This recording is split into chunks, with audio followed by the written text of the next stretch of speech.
And recording in progress.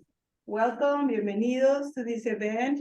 I want to thank Carlos Tello Barreda and Alejandra Cano, who are the main organizers, the thinkers, the two event. I'm just introducing this. And after me, this brief introduction, we'll have Alejandra give some general panorama is all about. And I want to thank our co-sponsors. So it's sponsored by Native American Studies and by Global Affairs, by Diversity, Equity, and Inclusion Office, and the Hemispheric Institute of the Americas. They have all provided us help for this event to be able to happen. And so there's a number of people online, about 40 some now. We'll see how many show up. Again, thank you for being here in person and welcome to invite. Okay, I'm gonna go in order, not the order of presentation necessarily, but what I'm seeing. So Professor Dr. Shannon Speed from UCLA and Dr. Silvia Rivera Cusicanqui, who's joining us from La Paz, Bolivia, and Professor Lourdes Gutierrez Nájera, who is here in person and also on screen. So, so thank you very much and welcome. And please, Alejandra, join us and give us a brief introduction to the event. Well, good day, everyone. My name is Alejandra Cano Orrego. I am mestiza Cheje, originally from Colombia. I am also a graduate candidate here at the Native American Studies Department at UC Davis. So I thank you for joining us in this dialogue about hemispheric approaches to Native American and Indigenous studies. First, I encourage us all to take a moment to acknowledge the land on which we're. For thousands of years, this land has been the home of Patwin people. Today, there are 3 federally recognized Patwin tribes: the Chachil Dehi Band of Wintun Indians of the Calusa Indian community, the Quetzal Dehi Wintun Nation, and Yosha Dehi Wintun Nation. The Patwin people have been and continue to be stewards of this land, and we are honored and grateful to be gathered here today on their ancestral territory. We also acknowledge and thank the founding elders of Native American Studies at UC Davis, like Jack Forbes, David Rissling Jr., Carl Nissen Gorman, and Sarah Hutchinson.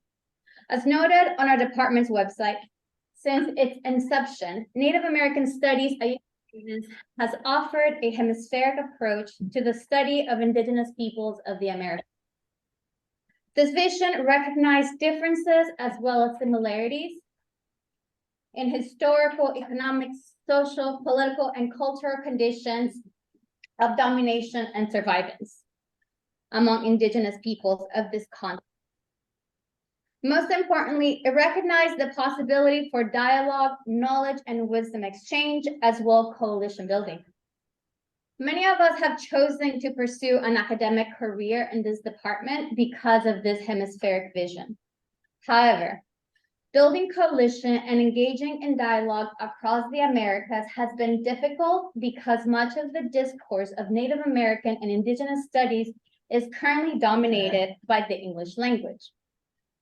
Today's dialogue sprouts as an intervention inspired by the personal experiences of some of us in the department whose ancestral roots emerge from the rest of the Americas.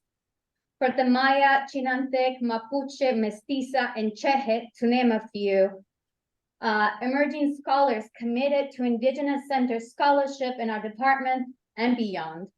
Today, we create a space in which we engage analysis, theories, and the different ways in which indigeneity is embodied and contested in Abya Yala. A space that offers a glimpse of what hemispheric Native American and Indigenous studies, inclusive of the rest of the Americas, can look like. As we all know, Indigenous peoples are not homogeneous. In fact, there is much density to the ways in which indigeneity is understood and expressed south of the US-Mexico border. There are approximately 522 Indigenous peoples, be it nations, tribes, linguistic and ethnic groups present in so-called Latin America. For Maya communities in Guatemala, indigenous peoples organize themselves in linguistic groups, where language is at the center of their identity and it is spoken daily. For many Embera youth in Colombia facing an extractivist globalized economy, indigeneity is a responsibility that requires ongoing commitment to community and place. In Peru, where indigenous people make up 25 to 30% of the national population, indigeneity takes many forms. As diverse peoples, regardless of how they choose to identify themselves, they continue to protect and pass on their tradition, knowledges, and community responsibilities. Therefore, as we reflect on and engage with NAIS key terms and concepts such as settler colonialism, decolonization, land back, we must remember that these are experienced and articulated differently in these communities. However, as Native American and Indigenous studies scholars, we can lean on them, we can build on them, and deconstruct them to foster hemispheric dialogues that are inclusive of the rest of the Americas. With this in mind, I welcome our guest speakers to help us not only intervene, but to also foster a constructive and ongoing dialogue about the challenges and opportunities for reimagining a hemispheric Native American Indigenous studies as the founding elders of this department envisioned for us and all our different communities. We're honored to welcome Silvia Rivera Cusicanqui, a Bolivian feminist, sociologist, historian, and theorist of Aymara and European ancestry. Some of her work includes Oppressed but Not Defeated, Peasant Struggles Among the Aymara and Quechua in Bolivia, The Politics and Ideology of the Colombian Peasant Movement, The Case of ANUC, National Association of Peasant Smallholders, and A Chihe World is Possible, essays from a present crisis, as well as Professor Lourdes Gutierrez Nájera, a Mexican immigrant and fronteriza, as well as Associate Professor of Anthropology and Director of American Culture Studies at Western Washington University. Some of her work and contributions include Comparative Indigeneities of the Americas Toward a Hemispheric Approach, Expressing Communality, Zapotec Death and Mourning Across Transnational Frontier, and Transnational Settler Colonial Formations and Global Capital. And lastly but not least, Dr. Shannon Speed, a citizen of the Chickasaw Nation of Oklahoma and professor of Gender Studies and Anthropology and the director of the American Indian Studies Center at UCLA. And some of her work includes Structures of Settler Capitalism in Abya, Yala, States of Violence, Indigenous Women Migrants in the Era of Neoliberal Multi-Criminalism, and Incarcerated Stories, Indigenous Women, Migrants, and Violence in the Settler Capitalist State. So thank you to each one of you for joining us in this promising and enriching conversation. So Dr. Rivera Cusicanqui, please get us started. Hi, how are you? My self-presentation will deal with my professional training. I am a sociologist, and I have written extensively about the history of aggressions against the land of what were my Laca Achachilas, the oldest ancestors, who were caciques, and they became dominant. They became dominators. That's why I don't fully identify with the Cusicanqui name, but rather I am very critical about how in the colonial times certain Indian elites became intermediaries between the Spaniards and the low people. And today, Cusicanqui is a rather elitist name. On the other hand, I come from a family of my father, who is Rivera, and Rivera is a name that comes from Sephardi, Jewish, expelled from Spain in the 17th and 18th century. And I do identify a lot with the Sephardi music, with the Sephardi suffering, in spite of the fact that today Israel is really going to become one of the worst, ¿cómo se diría? Azotes, the way they are treating Gaza is so terrible that to say I am Jew seems like a sin. I am not Zionist. I am not a practicing Jew, but I do believe that the blood of my father is very important because he came from a rural community.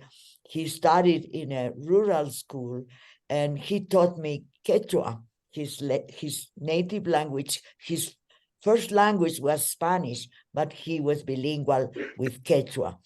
After that, I went to a Quechua community in the north of La Paz, and in order to understand the language of my father.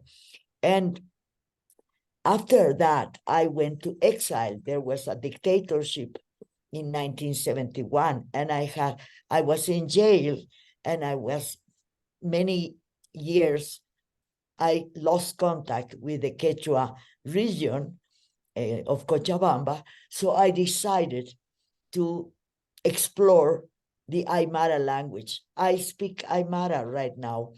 I love the language. I love the fact that all our ancestors were impoverished by the doctrinal, by the way they killed our philosophers. They killed the people who can use the language in a theoretical way. So my proposal when I wrote this book is Un Mundo Cheje es Posible, which has not yet been translated to English. I think that I am trying to recover the theoretical potential of the Aymara language. I work right now with a Cheje collective, and Cheje is not an identity. It's not a label.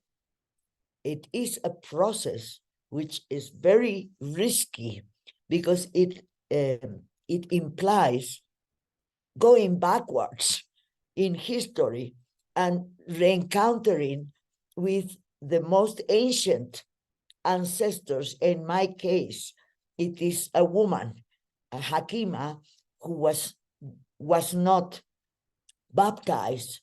She lived in the 15th century.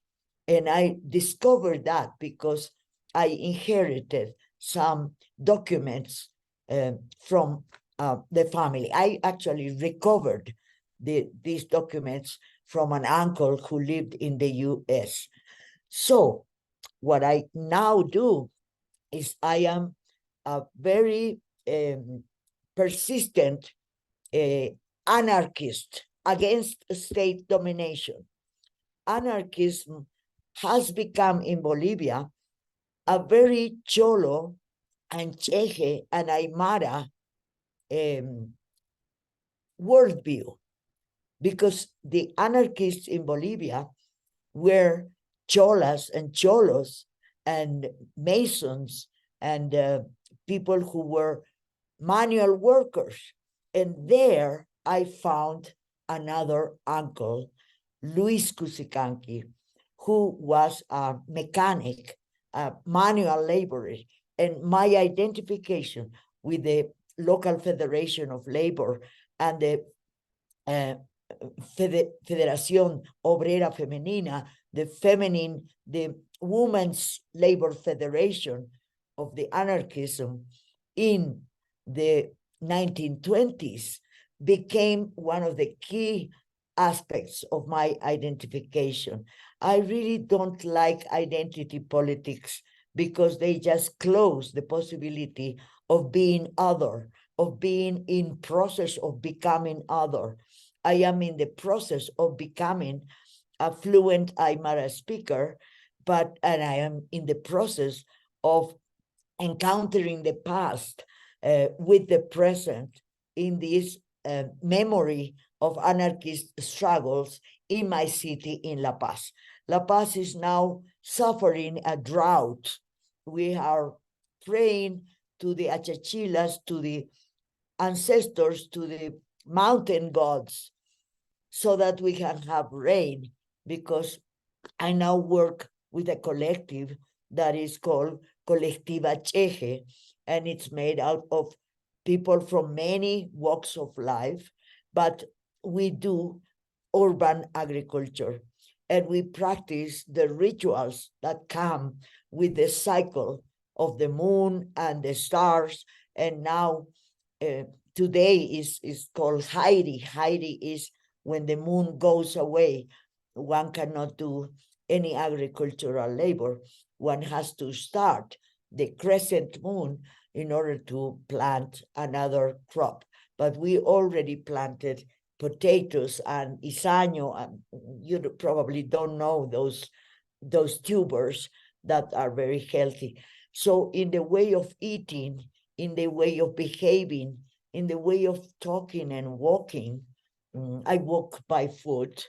I don't have a car, and I teach in the Cátedra Libre. It's a free place where people come from many places of our continent. I don't think Abya Yala is the name that really represents, because I think it's okay for the people of the Americas to be together and to give names that identify collectivities collectively. But I think it's a more academic political issue. I think many indigenous peoples in the lowlands don't identify with the idea of Abya Yala. They call the La Casa Grande or many languages. There are 36 languages only in Bolivia. And out of those, only 3 are Andean languages, Quechua, Aymara, and Puquina. So we have Besiro, Guarani, and Chiquitano, and so many languages. And we do have a major chronicler who is Guamán Poma de Ayala, that is today, they would say he is from Peru, but he was born in the 16th century when Peru and Bolivia did not exist. Guamán Poma de Ayala is an Indian chronicler who worked and walked and denounced colonialism. And part of my teachings are based on his work. My teachings take place in this Cheje collective space, which is an urban orchard on loan by a friend, and we built a house of adobe with our own hands. And so we do think that hands have knowledge, that adobe speaks to us. My house is an adobe house. I saw it when it was built 70 years ago. I am 75 years old right now. And I'm planning to live the next 10 years becoming more aware of the indigenous way of life of the ancient times, which was to respect the earth, to speak with non-human beings, to speak with the dead people. In a few days, we will have All Saints' Day, and we will remember each and every one of the people who died in our families, but also we will remember and we will put their images and candles and bread and many flowers to pay homage to the people who were massacred, who are being massacred right now in the world. The world is living genocidal times, and the genocide is happening right now. Aymara people are dying of hunger, of neglect. In Peru, in Puno, the government has killed so many people. In the Amazonian basin, they are opening up fields for soybeans, and they are killing many, many cultures. And I appreciate so much the writings of Brazilian Indians like Davi Copenhague or Ayrton Krenak. So that part of the continent is very much a plural part. It is not one big Abya Yala. Ayrton Krenak doesn't even know the name of Abya Yala. He is from the Krenak people, a very brilliant man who has written a couple of books.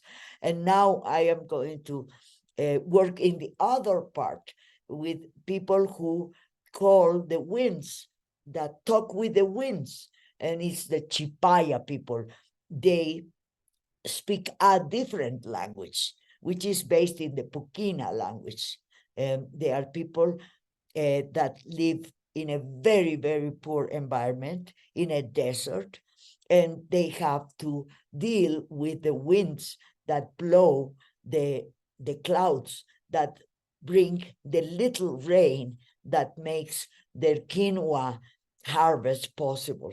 So that's the way I see an identity as a process, and a process of becoming a person who walks, who goes and meets, but I don't only meet distant indigenous people, the people who sell the bread, which I buy in the park near my house, speak Aymara. Doña Simona, Doña Dominga are my friends, and we speak in Aymara, and we challenge the way policemen are cleaning the streets of street vendors. And I sit with them to stop the policemen. And of course, I am an old person, and they won't treat me too bad because they think I'm very weak. But I am weak in my strength of struggling for justice for everyone. Justice for everyone is an anarchist ideal. There is no distinction of colors. And I think people who suffer deserve our solidarity. I am for a communitarian way of life, which is based in part in the communities of Andean ancestors that I lived with in the 70s.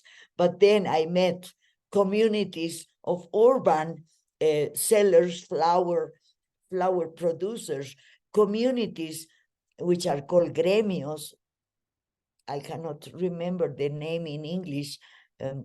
Trades, the trade unions, the trades like my uncle mechanics, the masons. I admire very much the labor of the masons because we built a house with the wisdom of one very wise mason, Mr.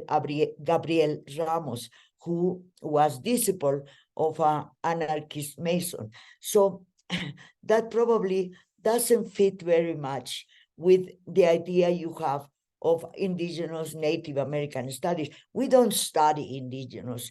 In our departments in the university, there's nothing like studying indigenous.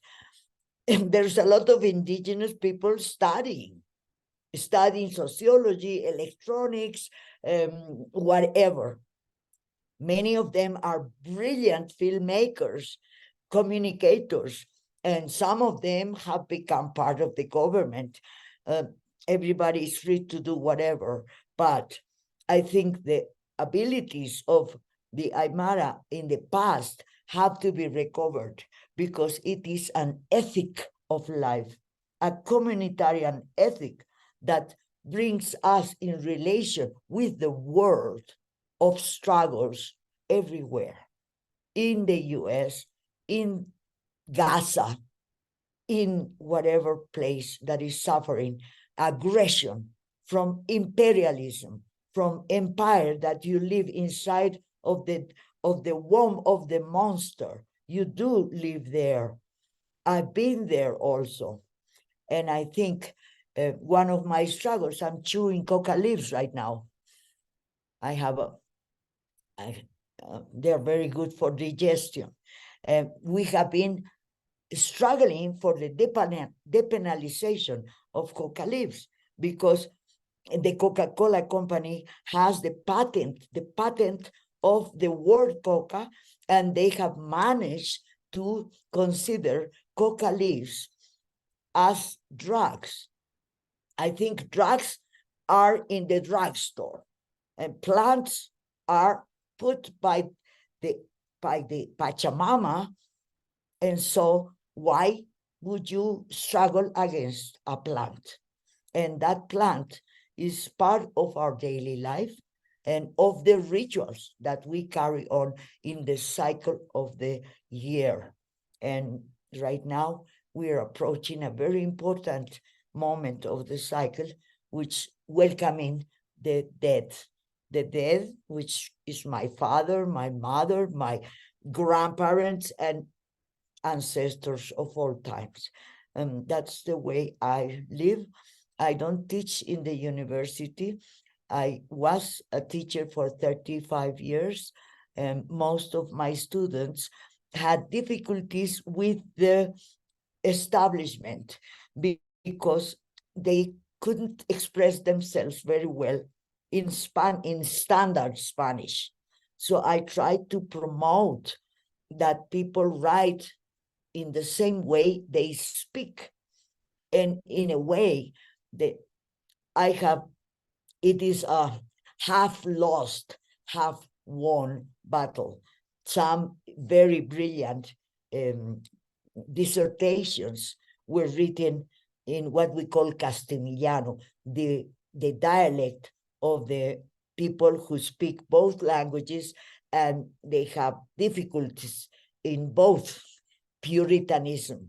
The Puritans are enemies of the mixed people, of the Chehe people, and I am a defender of all the people who have come from working class, agricultural peasants, urban migrants, because they have a history to tell, a memory to recover, and that's why I accepted this talk, because I think that in the academics of the US, Native American studies can become a way of putting in the refrigerator the identity, congelados, yeah, freezing the identity.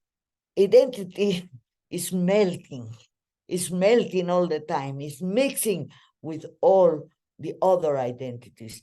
And out of the university is important to deal with those melting identities. And I know it gives a lot of opportunities to Native American people in the Americas. I appreciate that, but I just warn that there are so many people, students, who are forced to pick up an identity, to choose an ice cream, maybe strawberry or banana. No, we have to recognize the mixed people, the people who are has stains. That's the way the Chehe identity is thought of. It's an identity that is not pure. And it cannot be pure. And to be pure is to be Puritan, is to be purist, is to be against those who have mixed ancestors. And I do think that what you call Abya Yala has an important black stain. We do recognize the inheritance of Africa, Mother Africa. And I know there is difficulties putting together indigenous and African people, or people of African ancestry. In Bolivia, that's not the case. because there is African communities that are cultivators of coca leaves, speakers of Aymara, and dancers. And we all dance all these dances of African ancestry, La Morenada, Tundiki, so many dances. So come to Bolivia just to convince yourself that there another way of being Indian is possible. Thank you.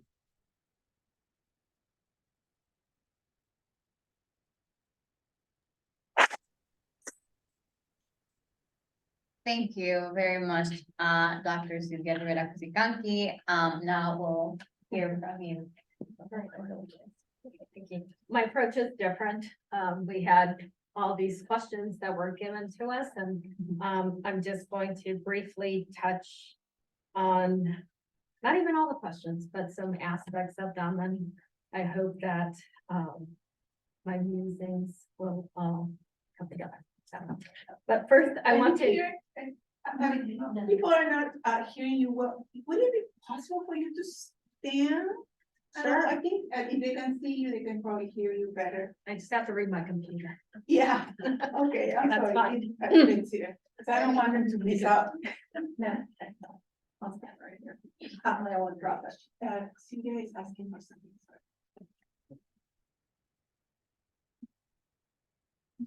Is asking for time out. She might be going somewhere. Okay, so. Please, I am asking for 2-minute break because I have to feed my dog. She's banging the door and I have to feed her. Please, I live alone and there's nobody to help me to do that, and she will go crazy. Please, I will be back in 2 minutes. Take your time. Take your time.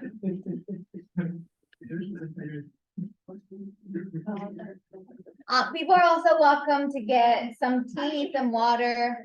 So this might be a good time. I sorry to break this. I should have invited you to eat, but people were still beforehand. So this might be a good time. Sorry to interrupt this, but I think, so she's back, and if you wanna stand up and go grab some food in the back and bring your plate back for the next. Is that okay?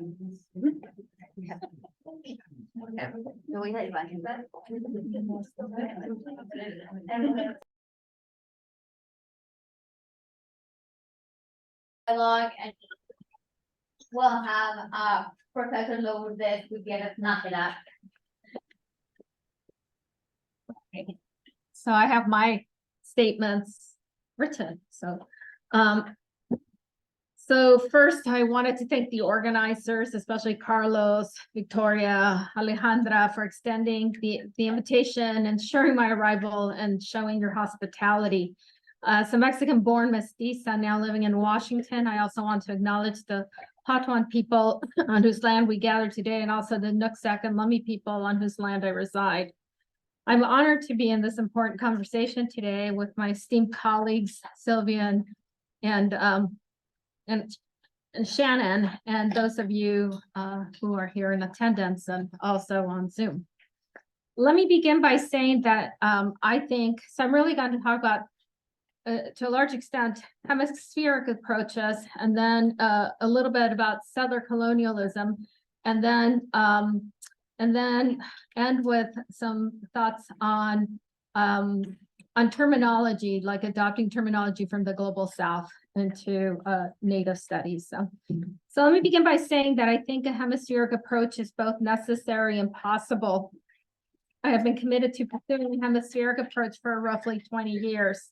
As a graduate student who was working with Zapotec people in a transnational setting, I found that the scholarship I had been trained in did not help me frame what I saw happening on the ground.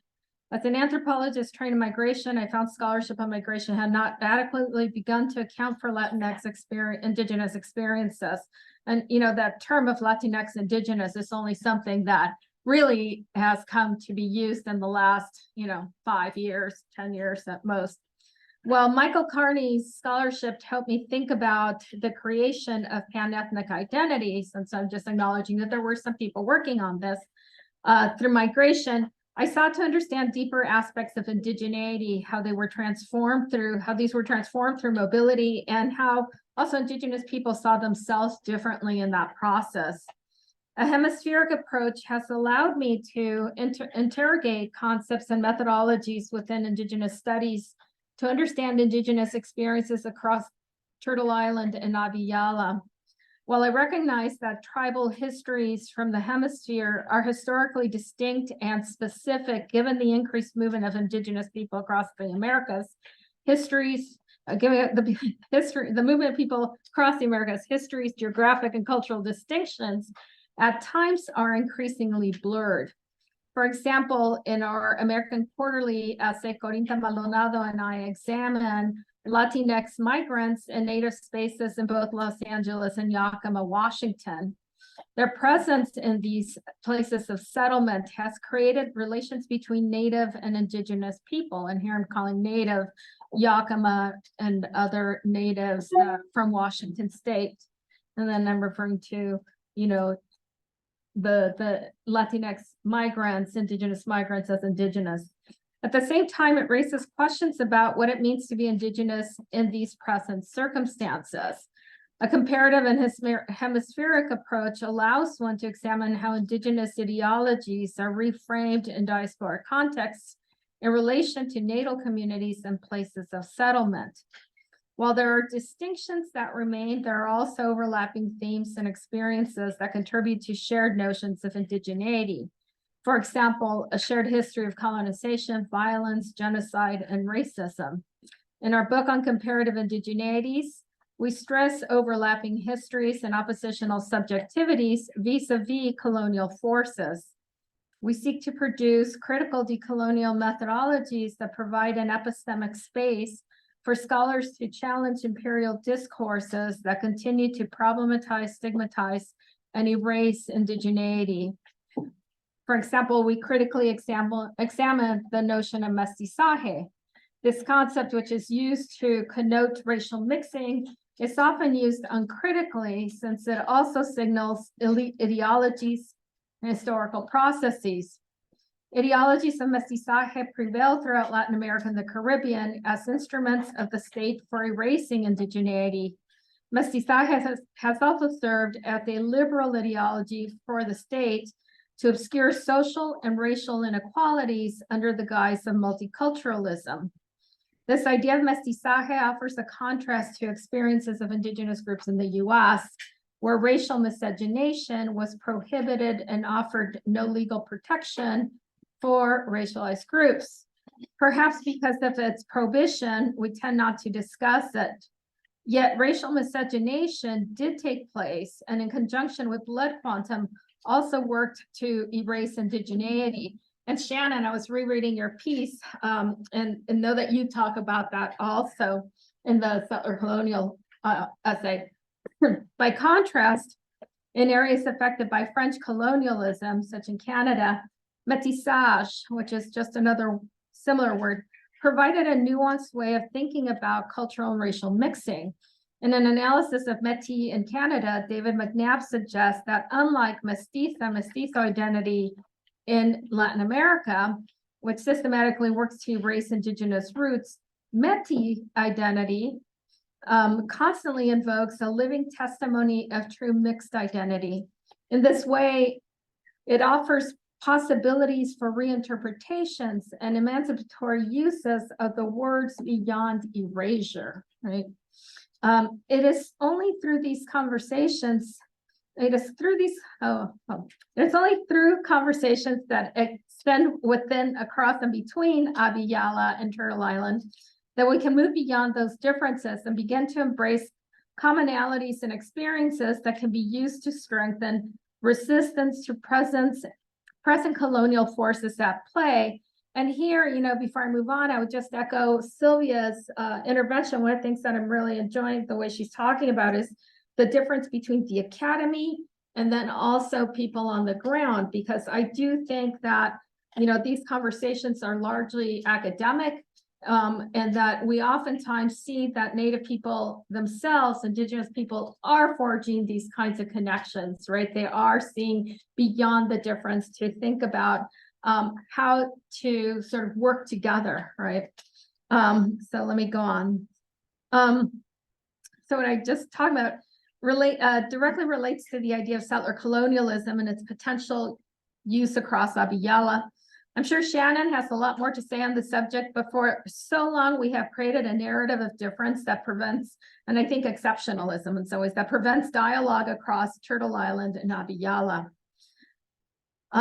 Specifically, that British colonialism is unlike Spanish and Portuguese colonialism because British colonialism produced a settler model while the latter were extractivist.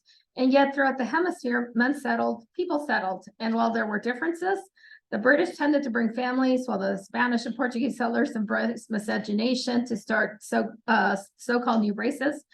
And I do not mean to minimalize differences, but throughout the hemisphere, colonialism worked similarly to create white supremacist structures of government by supplanting Native people with Europeans, right? I always think of like that John Gast painting of Progress from 1872, right? That really shows sort of like the ways in which, you know, the colonial imaginary sort of happened. The way they saw themselves vis-a-vis nature and Native people. So these same structures that stand today and continue to take resources from Indigenous people, deprive them of basic rights, and violently expel them from their lands. And here I'm reminded of the fact that actually, you know, when I'm thinking about settler colonialism and these kinds of differences, is that these differences become a way to also then separate different kinds of scholars and scholarship. So when I worked at Dartmouth, I had colleagues who were in Native American Studies, and I had been invited to be part of a working group.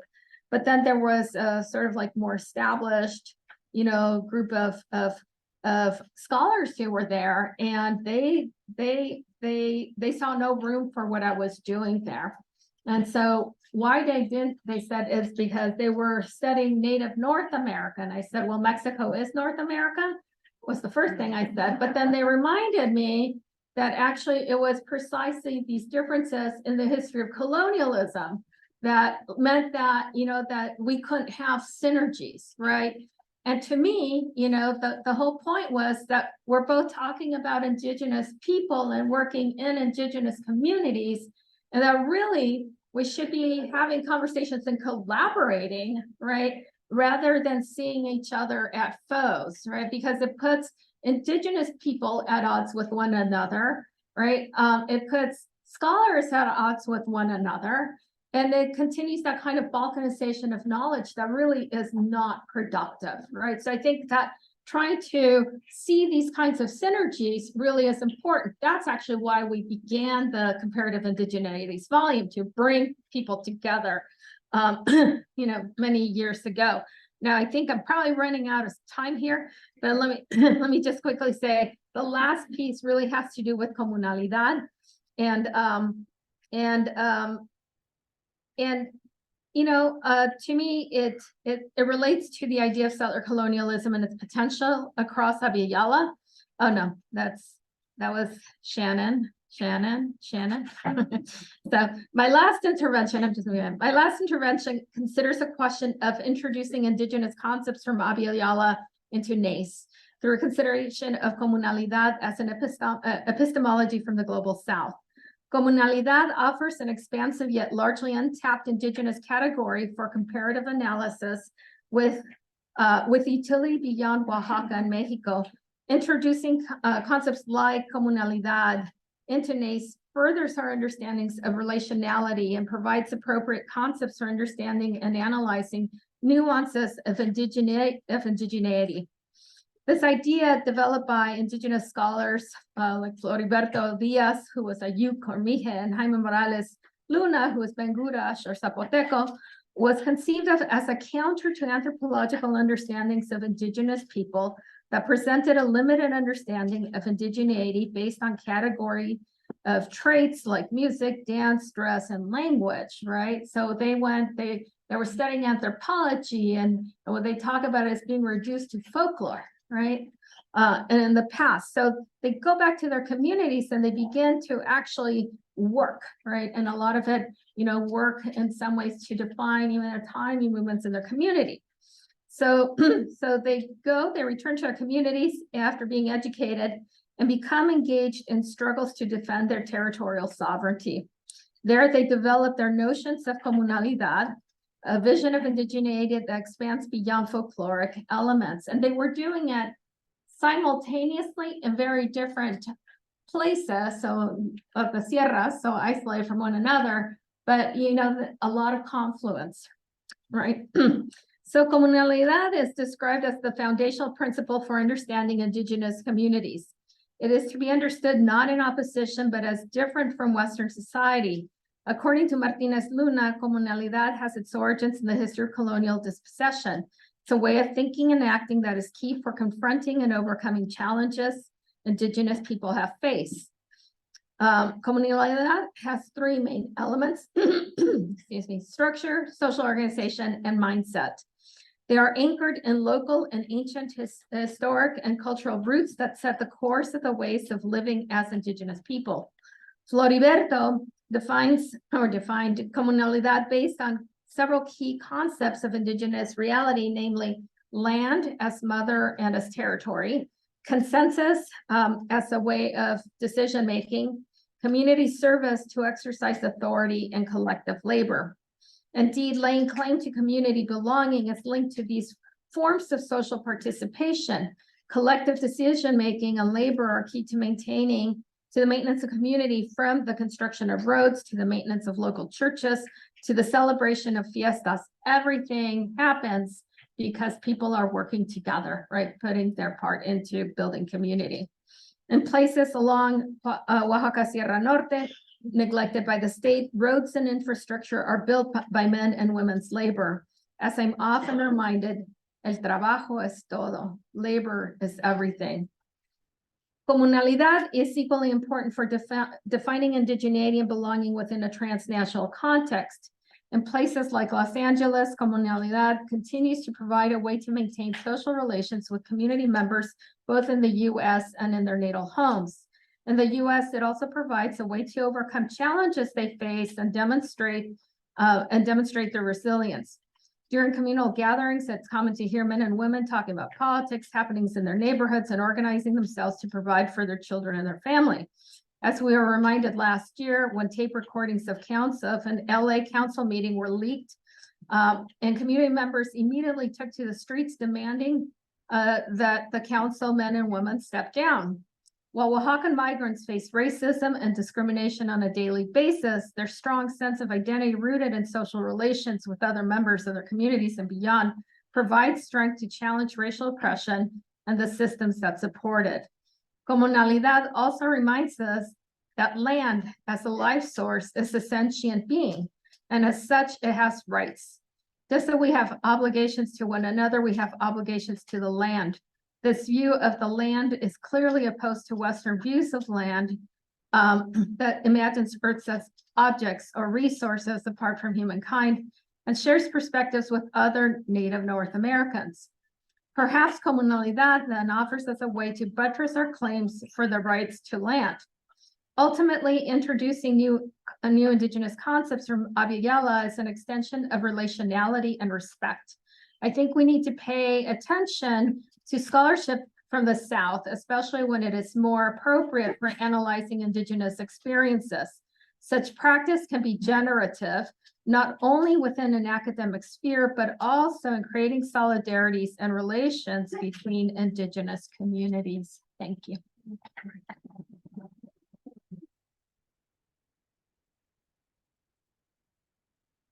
Thank you, Professor Gutierrez Nájera. And now we'll have you, Professor Shannon Speed, share your answers and words with us. Chukma. Hashlaka chukma, hachipisalika asepa. Patwin ogla kot yagni mako apisahanchi biga natoka hachimanolili. Greetings, everyone. Glad you could join us for this discussion. It's good to see you all. I wish I were seeing many of you in person. In Chickasaw, I acknowledge the Patwin peoples as the traditional land caretakers and contemporary First Peoples of the lands on which UC Davis resides. I'm speaking today from Tovangar, the traditional and current homelands of the Gabrielino Tongva peoples. I greet my colleagues, Sylvia and Lourdes. It's an honor and privilege to share the discussion with you today. And I want to say yakoke, or thank you, to the organizers, Alejandra Cano, Carlos Teo, and Zoila Mendoza. Also, thanks to Victoria Garcia for her efforts in trying to get me to UC Davis. All the work that had to be done for that was done before I became ill with COVID and had to pivot to virtual participation. So yakoke, Victoria. And before I go any further, I just want to apologize in advance, Sano Kanglo, because I do have COVID and my brain is seriously foggy. And so please, and my voice is very scratchy, so please forgive any lack of coherency on my part. But I do care about this conversation and wanted to be part of it, even though I'm not at my best at the moment. So I was just going to start with a little background on where I'm coming from to provide context for my perspective. So I'm Chickasaw and Choctaw by descent, and I'm a citizen of the Chickasaw Nation of Oklahoma. But I was born and raised in Los Angeles, so obviously outside of my tribal context. And while I spend a fair amount of time in Oklahoma these days, most of my life, my engagement with my tribe has been from afar. But I'm an active language learner and teacher in our tribal language revitalization efforts. So I like Sylvia's phrase about the process. I'm in the process of becoming a fluent Chickasaw speaker. And I'm working on a book with my tribe now about our tribal sovereignty, which is through our tribal press. But most of my work over the years has been activist research with Indigenous peoples, either in Mexico and Central America, or with Indigenous folks from those areas in the US. So I have an MA degree in Latin American Studies, as well as a PhD in anthropology with a designated emphasis in Native American Studies from UC Davis. And at that time, Davis did not have a doctoral program, although that one had been started by the time I left. But I chose Davis in large part because of the NAS program, because of its unique, at the time, very unique focus on hemispheric Indigenous studies, which allowed sort of an anomaly like me, a Native scholar from a Native nation in the US, was working with Indigenous peoples in Latin America to, to thrive on conversations across borders. So I started my graduate program in 1994, which was the year of the Zapatista uprising. And the pull for me from that movement was very strong. It was a really, really fortunate thing, a wonderful thing to be at UC Davis, where people in Native studies understood why what was happening with this radical and powerful Indigenous social movement in Mexico mattered profoundly for Indigenous peoples everywhere.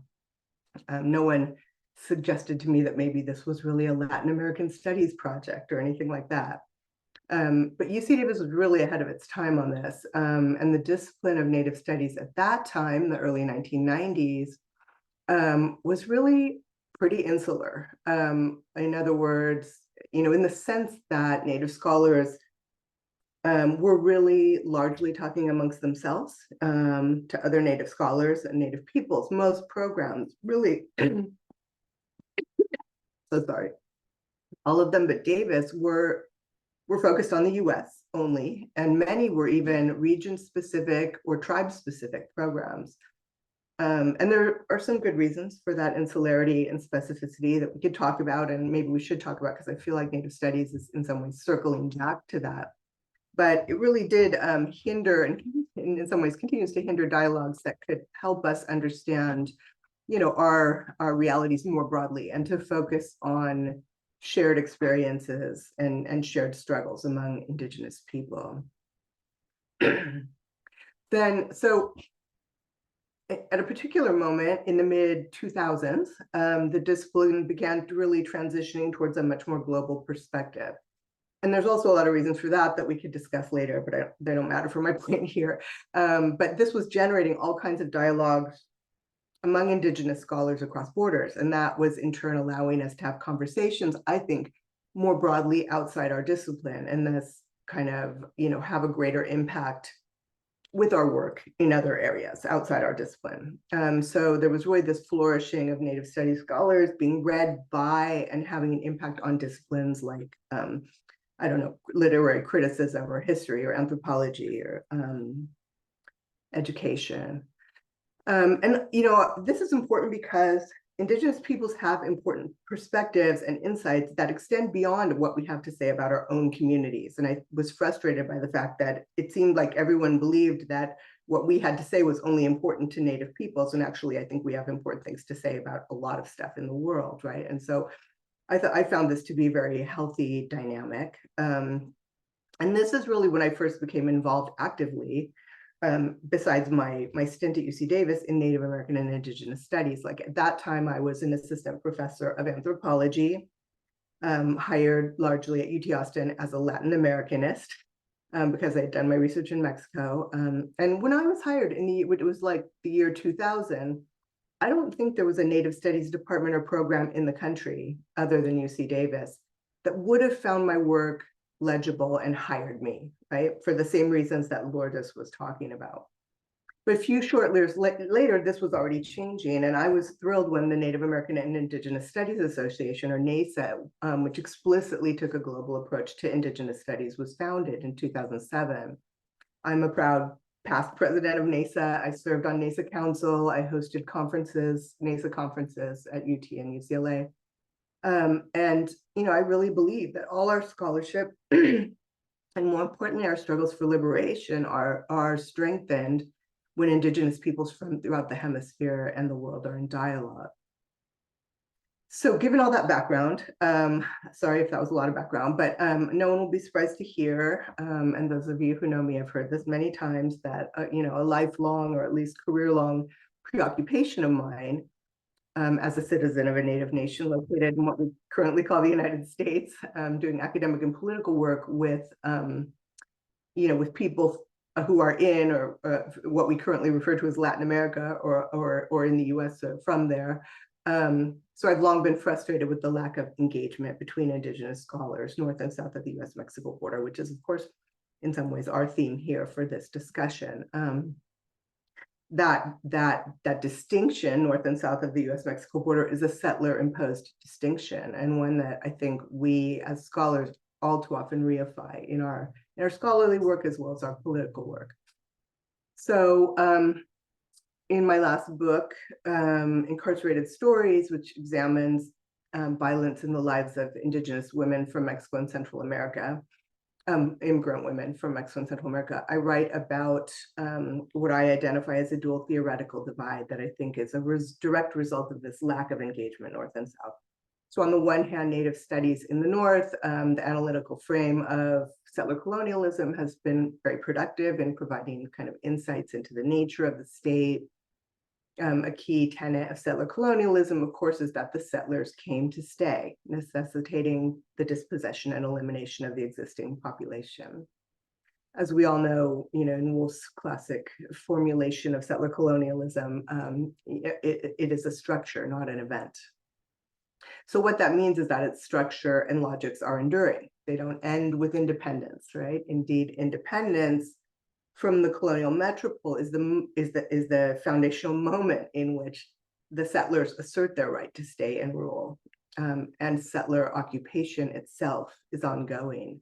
So that analytic lens, until recently, had only been applied to the Anglophone world, and I argue in the book and elsewhere that in Latin America, European settlers came, stayed, and dispossessed and eliminated Indigenous peoples in very similar ways to the ways which played out in the Anglophone world. There are differences, of course, but there are also vast differences in how things played out within the Anglophone world, right? And that doesn't seem to matter anyway.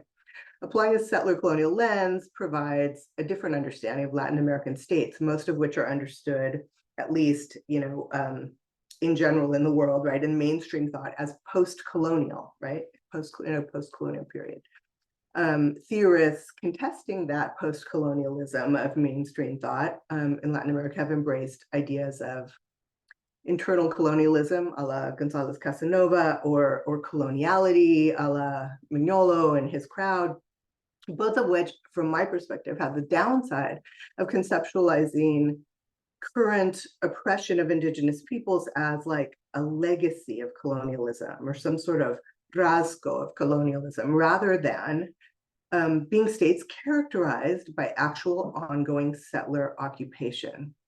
I think the concept of settler colonialism brings a lot to the study of Latin American states when we view it in this way as an ongoing colonial occupation, because it renders more visible the overarching structures of power that necessitate the ongoing dispossession and violent elimination of indigenous peoples, which are persistent features of Latin American states, regardless of kind of the ideological persuasion of governments or even like global reconfigurations of power.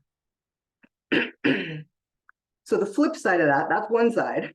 The flip side of that dual theoretical divide is that in indigenous studies in the South, I think we've done a pretty good job of analyzing capitalism, and particularly the most recent phase of neoliberalism. But in indigenous studies north of the border, there has not been a strong focus on capitalism, which I think also leads to a kind of lack of full understanding of the state. Colonial expansion out of Europe occurred in tandem with the expansion of capitalism. They're part of the same process. Capitalist expansion was, a significant motivation for the colonial enterprise, and settler states have continually facilitated capitalism's changing needs. So I feel like we can't understand one without the other. And in the book, I try to bring those literatures into dialogue.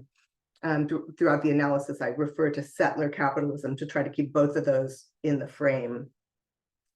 So I've probably gone way past my time. I have lots more to say, but maybe that can come out in questions because I don't want to take up more time here. Thanks.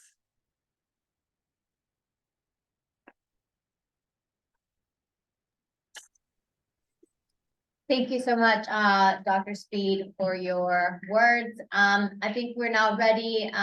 Sylvia, if you are still with us, which we hope you are, we would love to hear your response to both of the presentations by Lourdes and Shannon.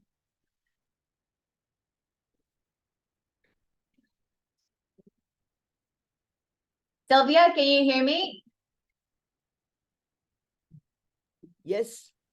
Perfect. So if you have a response that you'd like to share about what Shannon and Lourdes said, we would love to hear from you. Well, I think that what they have mentioned is the diversity of activities that are related to indigenous studies. It includes the suffering of women, of migrants, and of people of diverse origins. Obviously, there is a special emphasis in Mexico and Central America. But I think the fact of migration is the diaspora is worldwide, and so many people are leaving their countries, are leaving their regions, either to go to the cities of their own countries or to emigrate to other countries and to Europe. For example, Ecuador and Peru and Bolivia expel many migrants to Spain. Lately, there is more migration to Brazil and to Argentina because there is the textile workers. So migration is a very key issue in the biographies of the persons who preceded me and who talked after me. And I think that is an issue that dialogues very well with what I have been talking, that we cannot endorse purity as a homogeneous identity, and that we recognize the multiplicity of becoming indigenous. And I say becoming because it is a process of identification. And sometimes I do think that people who study some kind of people, other people other than their own, in a way, they get stained, they get seduced by the people they study. And it also happened to me because I started studying my own region of my ancestors, but those ancestors were dead centuries ago. So I rediscovered the peasants, the llama herders. I went with my two small children, and they became very fond of alpacas and llamas because they used to herd them with the children of my hosts. So I became much more aware of my own identity by studying the person, not studying properly, but by being with them. I eventually wrote a dissertation for the master's degree, but unfortunately the dictators of 1980 came to my house and destroyed all my papers. But I never forgot the experience. And after I returned, I discovered that it was not for me, to make that study, but for the Aymaras of the university. So we founded the Andean Oral History Workshop in 1983, and they pursued and completed what I started as a dissertation. So that accidents of my peculiar personal situation, in a way, are empathic with all the experiences that were exposed by the two persons who were speaking after me. And I thank them very much.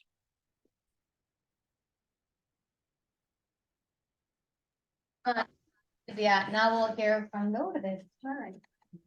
I think one of the things that I'm struck by, and is that, and of course it's obvious, but indigeneity also is, it is in constant shifting, right? And so when Sylvia were talking about it, it's the ways in which it's morphing, right? And this is where I like that the idea of chehe that you use, within a transnational context and the folks that I work with, I'm just thinking about how, like, you really see that with the youth and the ways in which, like, maybe even with comunalidad, and you can hold those tenets, but their expressions of it might be different. And I see, for example, the ways in which young people are using technologies, right, to reinvigorate their language, to promote their own indigeneity, right?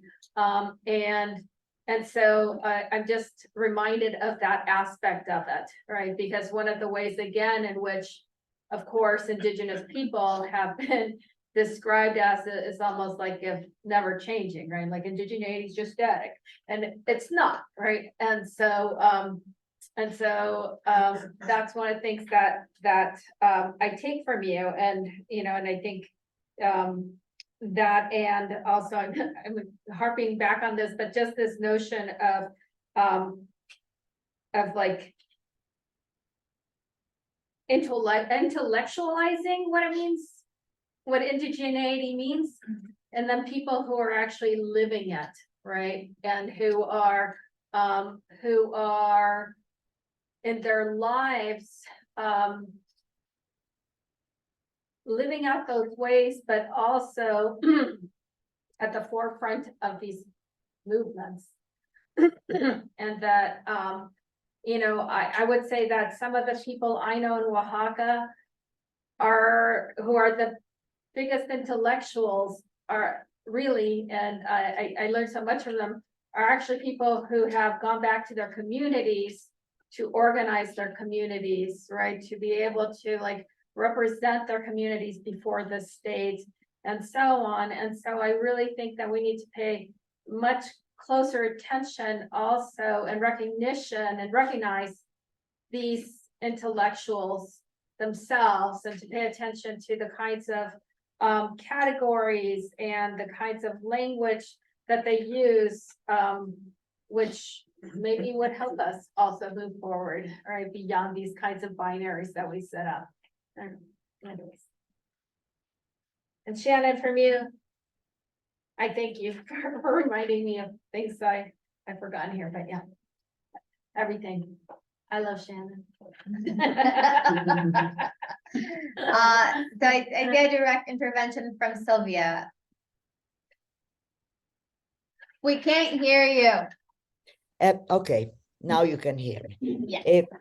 Please, just I want to mention the important idea of comunalidad and of work. And I think comunalidad is what I was talking about, the indigenous episteme, which is to respect ancestors, to think that other beings, not other than human, can dialogue. And the third special factor that makes possible for people who were not born in an indigenous community to become indigenous is to be able to form and to inhabit a sort of community. And it is a community that is a creation. It is not inherited, but it creates itself in the model of other indigenous communities. So I value very much the idea of comunalidad. Thank you. Thank you, Lourdes, and thank you, Sylvia. Would like to hear from you, Shannon. Thanks. Since I went last, I kind of got to speak to a little bit to what they were saying. I just want to say it, but I have so appreciated both of their interventions, and maybe I can kind of channel my thoughts on those toward the question at hand that was raised by the organizers and by you, Alejandra, in the introduction, about how to really get these or make these hemispheric dialogues happen, particularly in the current context. And so I'm going to say a couple things that might seem controversial, but probably aren't. But anyway, in terms of generating, one of the questions that we had was about how to facilitate more translation and dialogue and cross-pollination. And I think in the academic realm, organizations like NASA have helped in the US anyway with that kind of thing. But I have long asked myself why Native Studies scholars within those fora can more easily embrace Indigenous brothers and sisters from Canada or Australia or New Zealand, for that matter, than from Latin America. And I was one of the founders of the Abya Yala working group within NASA, which formed to help identify and eliminate barriers to Latin American participation in NASA. That group formed in 2011 when the meetings were held in Davis, perhaps not coincidentally. But the organization, I really believe, and I was in governance of the organization for many years, has consistently had the best of intentions on this. But functionally, Latin American participation remains marginal at best and ghettoized within the meetings. So those panels from Abya Yala, who attends them? We do. We're the same people. Lourdes and I are sitting there every time, and it's the same people in the room every year. And it doesn't become a North-South dialogue at all. So why? The question is why? The obvious answers that arose for the Abya Yala working group are things like resources to travel to North America or Canada or wherever we're having the meetings, which have never been held in Abya Yala. And language, of course, but I don't really buy those, honestly, as at least not entirely as the answer. Language is easy to overcome these days. That's not, and I think, but what I want to say is I think there are some unexamined racial assumptions at work in the need to differentiate Native Americans from Indigenous peoples of Latin America. Native Americans, so like it's partly because Native Americans are used to understanding themselves as the subaltern in the US context. And working with folks from Latin America forces some uncomfortable conversations about power and relative relationality. So this was super clear in Chiapas, right? When Native scholars, myself included, myself among them, came down in solidarity, and the relative power we enjoyed in relation to Zapatista communities was just overwhelmingly obvious, right? Like, for me to walk into a Zapatista community and be like, my Indigenous brothers and sisters, and they're like, this is Huera, Universitaria, from the US, like, come on, Gringa, the whole thing, like, we're not in the same positionality. That was something that for a lot of Native folks who came down was very hard to accept, honestly. So there's that. There's just some, there's just, and then let's be frank, there's just some implicit and sometimes explicit racism. You know, sorry to say it, but that exists in our communities and in our academic lives, right? So that's out there as well. And in the current moment, you know, I appreciate the points about, you know, kind of indigeneity being about living it, about its fluidity, about you know, comunalidad and inhabiting a created community. But those things, on one hand, they can get reified in a way that, like, what does living it mean? And if you live in Los Angeles or Mexico City or New York, are you living it in the right way to actually qualify to be indigenous? So that it brings up a bunch of questions there, but then also in the current pretendians moment, which I think is really affecting this, the potential for North-South dialogue, because I don't know, you know, I think it's pretty predominant here, but certainly in Canada, you know, the discussion has become really black and white and really narrow around the pretendians issue. So this is people who are not indigenous, claiming to be indigenous and, you know, making their careers and ultimately getting found out. And it's happened a lot in Canada of late, but also in the United States in some pretty high profile cases.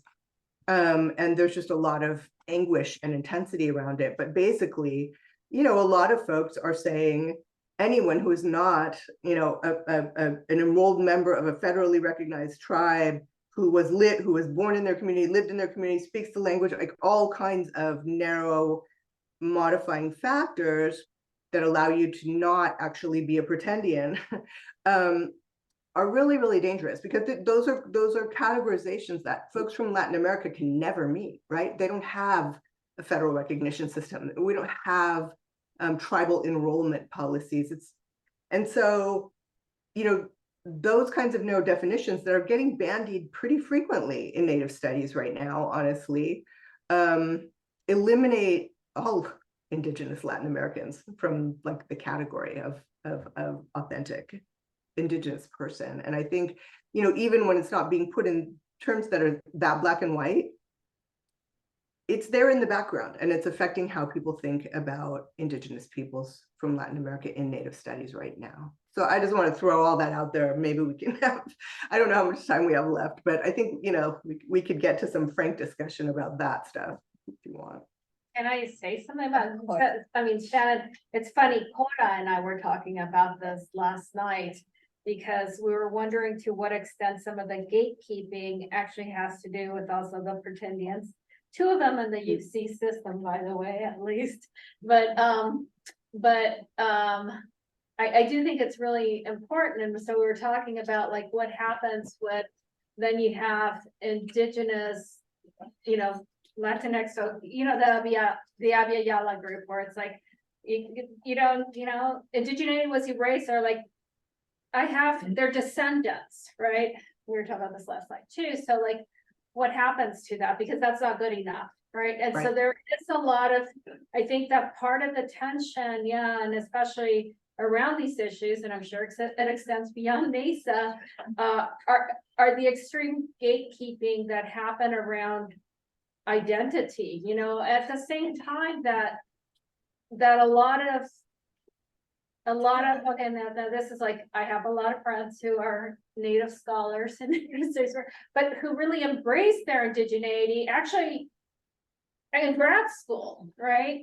And so, like, and come to, you know, so they also inhabit a lot of these contradictions. So I do think, like, you know, you're raising a really important point, which I'm not really sure, like, how do we beyond it, but needing to face that. It's like the race question that nobody ever wants to talk about.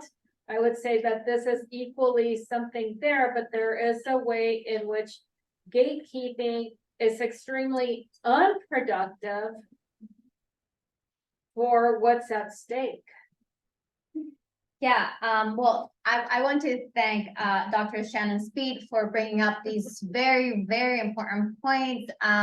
It's very refreshing to hear someone from the inside, you know, someone that is recognized as Native American, you know, card holding Native person in Native American in Indigenous studies. To be really honest about these tensions, we've grappled with it, which is why, we're here conversing about it. So I feel like this to me opens up a lot of possibilities, and it gets me really excited about how we can, really embrace differences and find ways to, become more cooperative, actually engage in this comunalidad.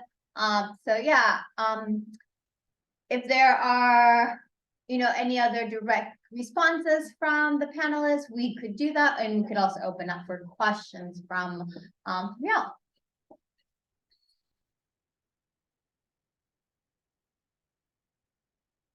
Do both, I mean, if there's. Yeah, are there any further responses from the panelists? Comments? To hear what people there think. Yeah. Let's open up for questions, comments. Yeah. One there, Estuardo? We have your hand. Okay, well, first, thank you so much. This is very relevant for what is going on in many of our countries, and to see how these categories or labels probably, sometimes distance and not very helpful. But I would like to ask the three of you if it's possible to give us some insights in how those identities that have different evolutions and labels and shapes relate to the state, and how those processes influence the states that we have, and how they should influence the state that we should have, in terms of having that, the recognition, the acceptance, the embracing of those identities. Because usually, of course, as we know, the states have been colonialist and has been a matter of erasure and dispossession, but that is changing to a certain extent, or maybe not as much as it should. So, for example, I would like to hear from Silvia Rivera, as an anarchist, how she sees the relation with the Bolivian state and the plurinational state and all the movement that has happened. Is there any hope there, or is not enough the transformation, etc.? I don't know, with the relation of you with the Zapatistas, what is happening in the relation with Cuarta Transformación? Is there a hope there, or is there a very disconnection? And in Oaxaca, of course, but your perspective with the Zapotecs and of course that has lessons for the rest of Latin America and Chile, and what is going on I would say at most indigenous uprising in Guatemala that is resisting the denial of the democracy. So, and maybe from here we'll have a different state. So the lessons that you have from Mexico, Bolivia will be interesting to hear. Thank you for that question. Sylvia, please. Well, regarding Zoila's and Stefano's questions, I think there is a way of feeling privilege that sometimes is associated with guilt. And nobody is guilty of the lot that destiny has given us. I mean, we may be guilty of what we have done, but not for the blood we carry. That's something that should be clear, that privilege is not necessarily associated with the idea that you owe something to the people you work. Then it depends how you work, how you identify, how our long-term relations become part of your life and your affections. See, when the people of the anarchist movement that we interviewed in the 80s started dying, they started one by one passing away. I felt a lack, I felt a sorrow, and I felt the idea that they wanted us to, the group that made the research, the research is called Los Artesanos Libertarios y la Ética del Trabajo, the ethic of works and the craftsmen, men and women, libertarian, see?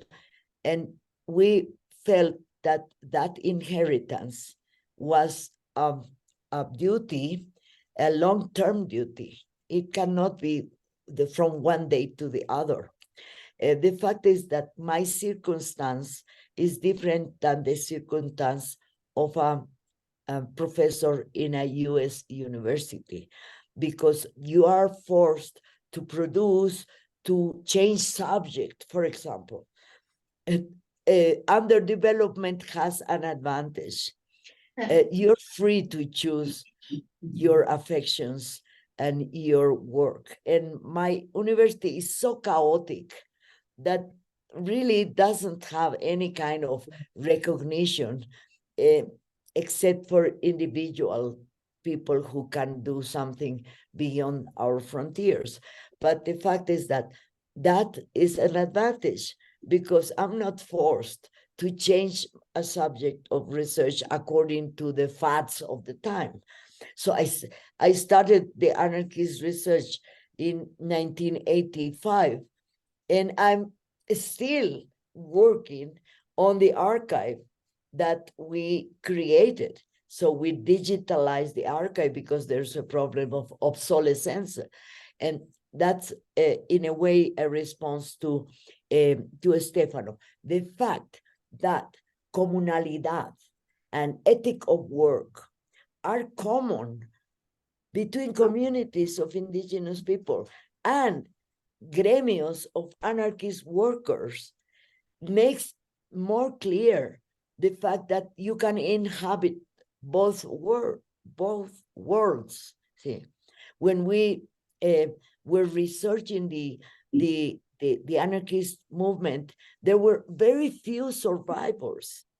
They were like an almost extinct species, because the official history of the labor movement was Trotskyist, was Marxist, and they were absolutely denying the importance of the self-autonomy, self-organization, the idea of being able to do on your own whatever you have to do. They were intellectuals, and at the same time, they were workers. Petronila Infantes was a cook, and she had in her shelf works by Bakunin and Kropotkin and recipes of very fine dishes, of very nice dishes, no, of elite tastes. See, and she enjoyed at the same time working as a cook and reading classic anarchists. And when came her birthday, she said, "What would you like for a birthday present?" And she said, "I'd like a photograph of Buenaventura Durruti. He was so handsome." I think that it portrays very well the way life gives you the chance of making your affections part of your work. And that's why we call ourselves, we have a colectivo. Now I have to go because we have visitors from Puno. You know, Puno has been subject to a massacre recently. So we have very good relations with late Hugo Blanco, who publishes a journal called Lucha Indígena. I will send through the WhatsApp to Alejandra and to Zoila the latest numbers, and there's an interview with me and also interviews with all the marches that have been going on in Argentina. So there are people in this continent that make the horizontal relations between communalities of different kinds. And I think sometimes I've been a professor in various universities in the US. It was a privilege, but it was temporary.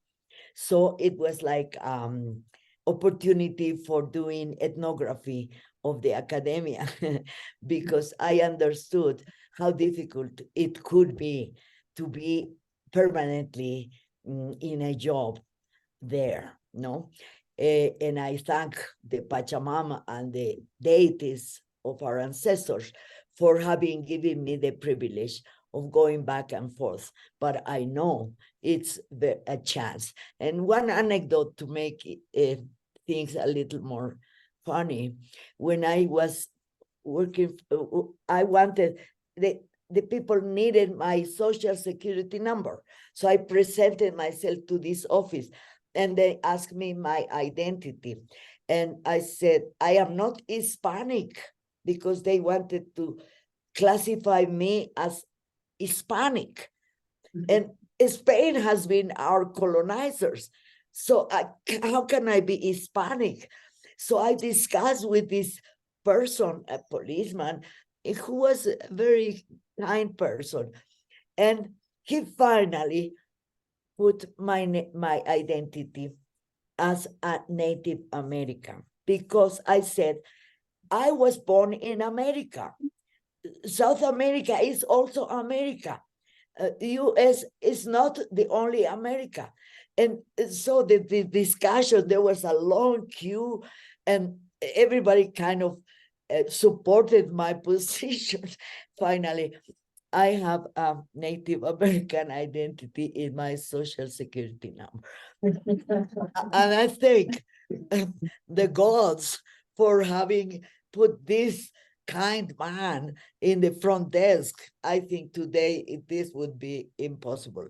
Post 9/11, America has become a closed gated community of privilege. And I wish all the people who are there from before and the people who are there from after the best of lucks, because the best of lucks is also making horizontal relations with the migrants of your country, of your region, of your zone of identification, effectively speaking. And that type of links lasts forever. Thank you so much.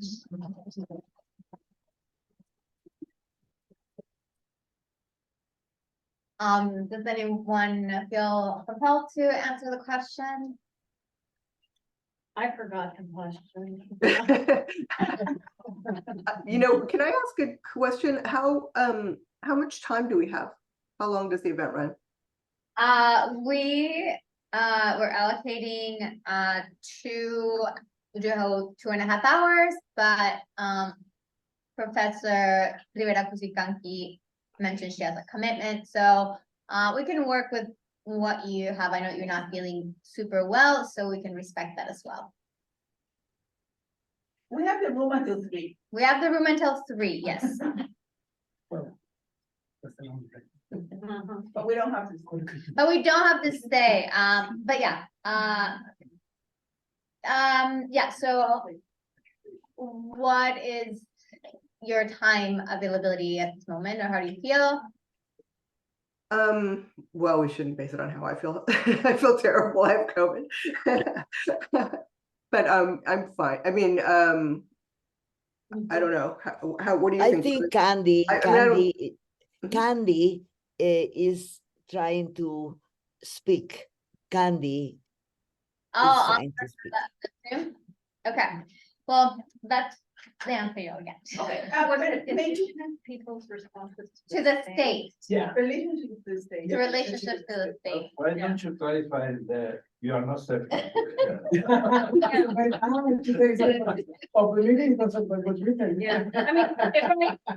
the only one, yeah, it could be. There could be many answers. The one thing I was thinking that might be productive is to think about just refusal, right? And so I was really thinking about like Audra's work that's being done on refusal now, you know, but in relation to the state, you know, and I think that there are ways in which Indigenous people, subvert the state, and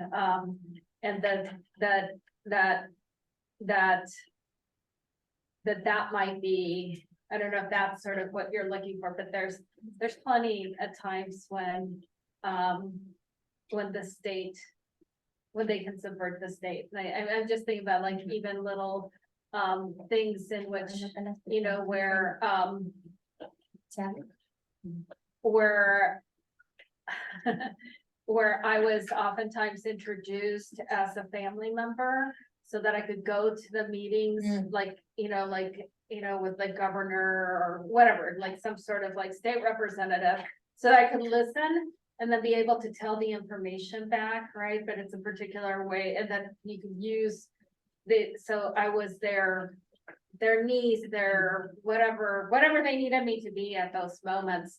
But I think that there are different ways of using your resources to refuse the state, and that people are well aware of the ways in which the state plays them. So, when a new governor gets elected, a lot of times from communities, they'll be from indigenous communities, they go and they meet with the governor.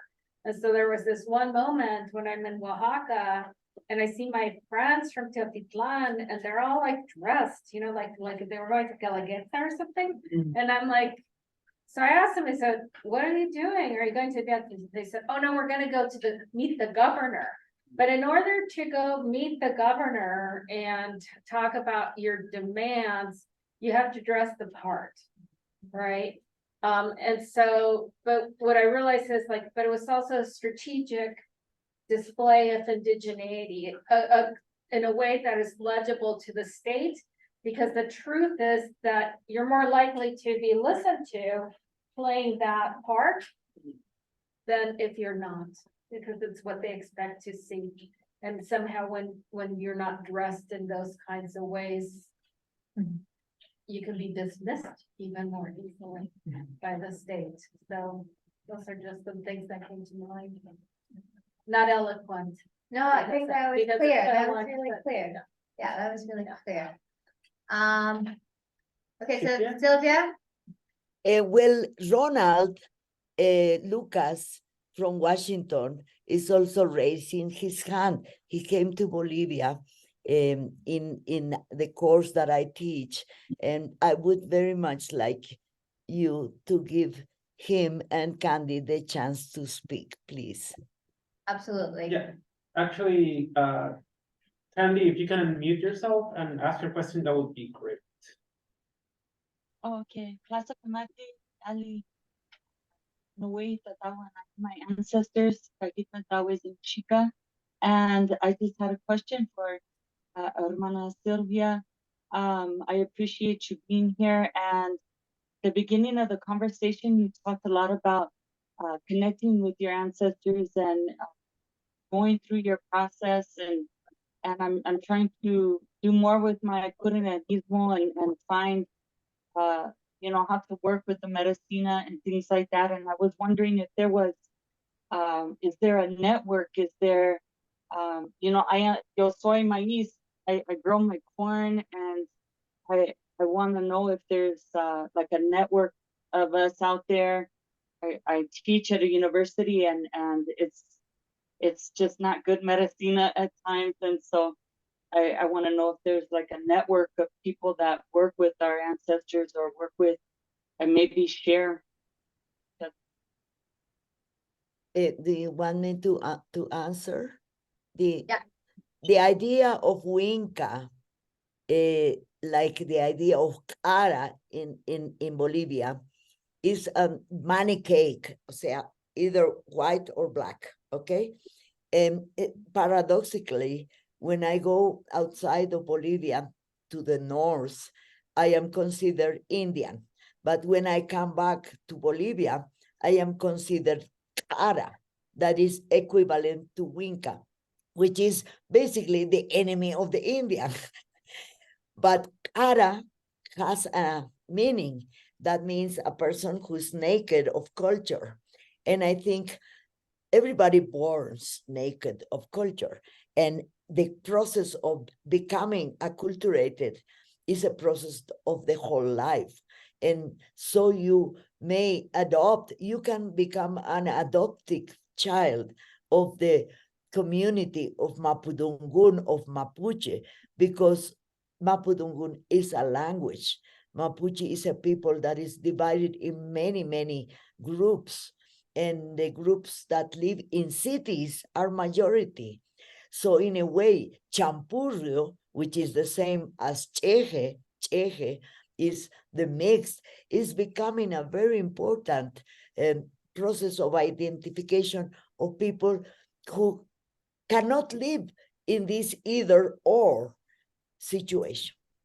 And if that helps you a little to feel at ease, I think that whatever action you take in order to reach the episteme of the Mapuche will make you less Winca and more Champurrio. Is that, I'm not sure if everybody understands this jargon, but Champurrio is the mixed-blooded Mapuche, and Winca is like the white, and nobody is really white. I mean, in our countries, everybody is Indian, except that some people know they are Indian, and most don't know they are Indian. Thank you. Lucas, Ronald, Ronald Lucas. sí. Ronald Hola, José Silvia. Lucas. Qué increíble escuchar tu voz otra vez. And I wanted to ask about how students, because I think what you were saying about professorship here in the United States and being constantly busy and feeling that there's a need to work towards an end goal, I think that is very similar to what students experience here in the university systems in the United States. So how could students find spaces outside of academia to sort of engage in the world outside? Because it seems that more and more universities are creating spaces that are bubbles and singular, and not allowing us to sort of create or produce from what we learn, because I think we leave the classrooms almost with our heads down, of not knowing what to do. Like there's not a teaching of hope. And so how we can produce or renew or make with that. Well, that's a very hard and heavy question because of our differences of age and of circumstances. But I feel that there is a lot of pressure on the students and on the faculty.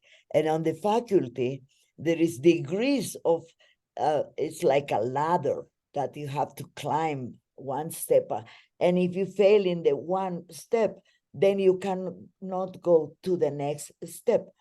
The only way I think is possible to deal with those pressures that make you feel basically unhappy and frustrated, and in a way they limit your creativity, is either do what the women do, double day, el doble jornada, see? You do one jornada for the academia and do another jornada for yourself. That's difficult, of course, but we women do 3 work days in one day, at least most women, see, that we care for the children or for the mascotas or for the house, and then we go to the university and teach, and then we have to deal with politics and with pressures from the world of the third jornada, is the social jornada. I think it's not impossible, but one of the things that life has taught me is that whatever has helped me to cope with these pressures was the widest and most pure and most resilient sense of friendship. Friendship in a way of affinity. That's another thing that I learned from the anarchists. The groups are not groups that are formed for interest, but for affinity. And so the affinity groups are the ones that keep you alive, crossing the bridges between one jornada and the other. The affection of communities, being temporary communities. We are together with Ronald and 16 other people in a temporary community that is called Serendipia Cheje, that we meet every 2 Thursday through the whatever means are possible. But the fact is that we dialogue with each other in a relatively comfortable way because we don't compete with each other. There is an important work by a Mexican Indian that is dead decades ago, Floriberto Diaz and Jaime Zapata from Oaxaca. They have created the term comunalidad, and they have also created, instead of competencia, it's necessary to do compartencia. Instead of competing, we should be able to share. And to share means you don't look at the other as a competitor, but as a potential ally. And how to find those allies. Sometimes intuition helps, sometimes love helps. And friendship in the distance is helping me like it's helping you. Thank you. Muchas gracias. Thank you. Okay, do we have any more questions from our group here? I have a question for I guess all of you, and this is also coming out of some of the concluding thoughts of Dr. Shannon Speed's book on incarcerated stories. And it's about how can a hemispheric approach to Native American and Indigenous studies that includes Abya Yala and its diverse expressions help us create a world that is not based on Native dispossession and capitalist exploitation. I know this is really big, but I think I'm curious to hear your thoughts about how we move away from that. Well, I'm happy to speak to that.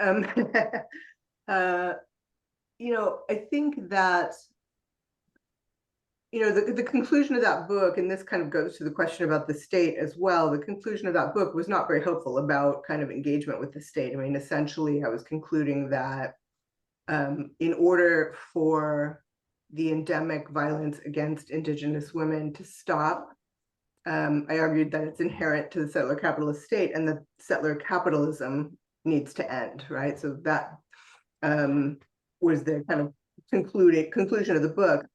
And I think, what you're asking about, how can, building bridges across Indigenous peoples, creating hemispheric dialogues, global dialogues among Indigenous peoples, help us to achieve that goal is crucial. I mean, why does it matter for us to talk across these borders? Because as colonized peoples, we need to reject the legitimacy of those nation states and the borders that they impose upon us.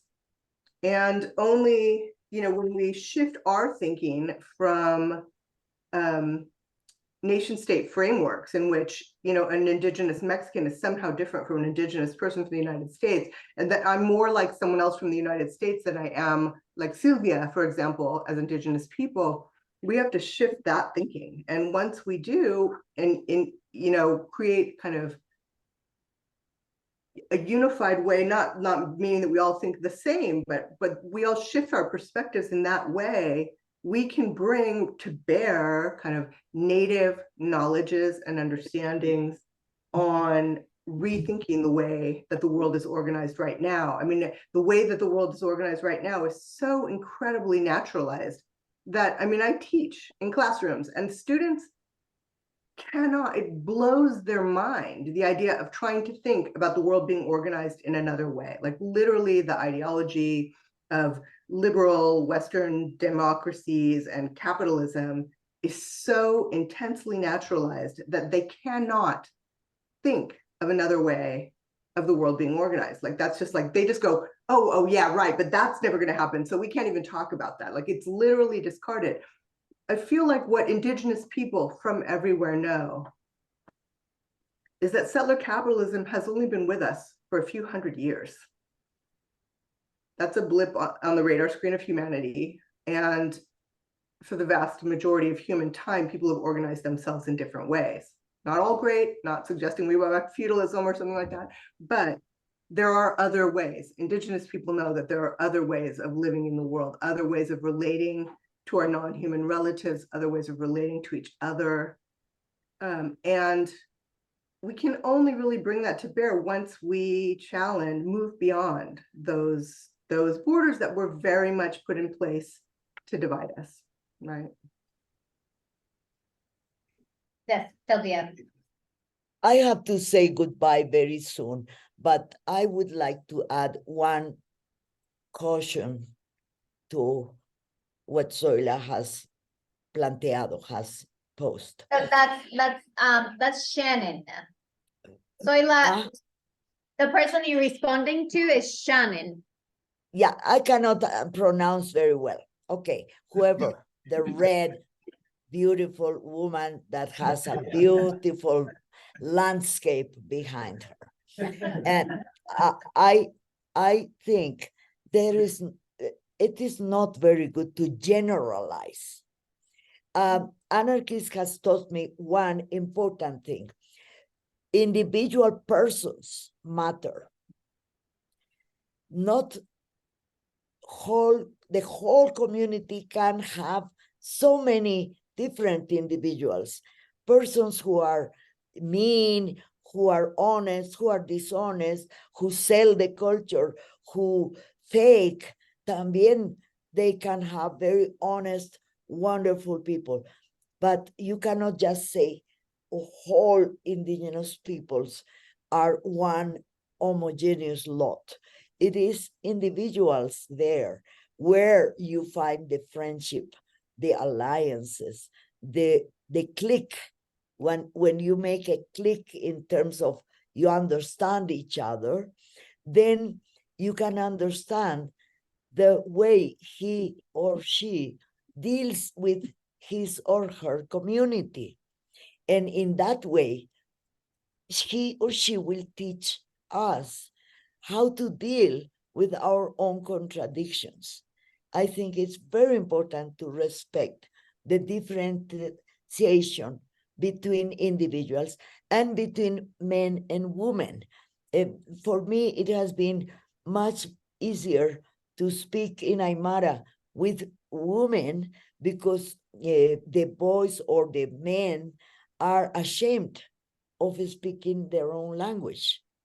And with the women, there is not so much shame because they're already degraded by the whole society. So if somebody from the university approaches them with care and with respect for her individuality, they respond beautifully. And that doesn't mean I will research them, but I will just keep their names in my heart, and I will pray if they have a problem. I will lit candles for my ancestors so that she will get better. No, so individual persons are important within communities. That's it. Thank you. I always forget the question, but one of the things I was gonna say, I think one way to start or think about are like, what are some of those pressing issues that they share in common? So Shannon, we were talking about like women, I'm thinking about like murdered and missing Indigenous women. And like it's a global phenomenon, and it is something that is happening to Indigenous women around the world, right? And so, you know, or in the US, why are Black and brown women like disappearing and no one's talking about it? And so, you know, I think that you can create different kinds of dialogues, and some of them around these pressing issues, you know, but to me, what's important is that you create spaces for people to come together to share their stories, right? To like be heard, be listened to. And I think somewhere where, you know, we also enter those spaces with the space of humility. I mean, and that really matters. I'm also thinking about like some of the feminist encuentros that they're having, you know, that the Zapatista women have, right? Where like basically you enter these spaces on their terms, right? And so in some ways you shed all these pretensions, right, that you might have. And so I think that in order to have these spaces, if you want to foster these kinds of dialogues, that, you know, they actually have to be about meaningful, you know, like topics, you know, that need to be dealt with. And then I think that, yeah, that entering with humility, because I see that really lagging. I've seen it at several of the forums, like for Indigenous women, including like Rigoberta's, you know, forums where sometimes there's an impasse between some of the, you know, like I've seen it between like American and First Nations women with Latin American women, because, you know, because they're like, why do they embrace empowerment? You know, well, you know, because they feel like, you know, they're beyond that because they're academics. I don't know. Yeah, but a lot of the people that go to these encounters, they're just women. You know, I remember the one in Oaxaca, there was a delegation that walked from Nicaragua all the way to Oaxaca. And so they just come humbly, really eager to like be in community, in conversation with other women. And so I do think that there is something to having to come into those spaces with that sense of humility, where you're just there to listen and learn as well, you know, because if you're there to teach, then I don't think that gets us very far. So, yeah. Thank you so much. And do we have a question from? Yeah, there's a question from, I hope I'm pronouncing this right, String, who cannot speak, but the question is, I would like to ask if we can form government states whose systems are rooted in kindness, openness, compassion, and solidarity. Is such a thing possible? Yes.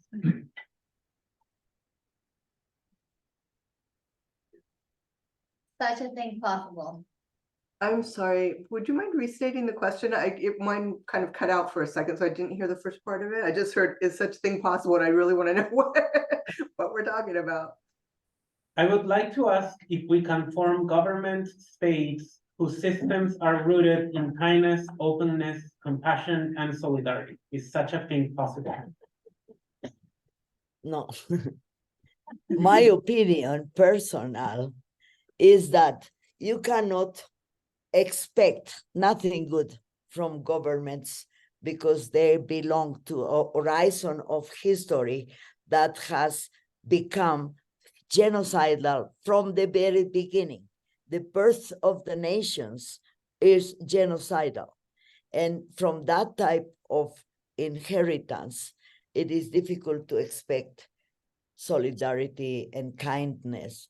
I wish we could be like the Incas, who part of their governmental tasks were looking at the stars to see how the time was changing, how the season was coming.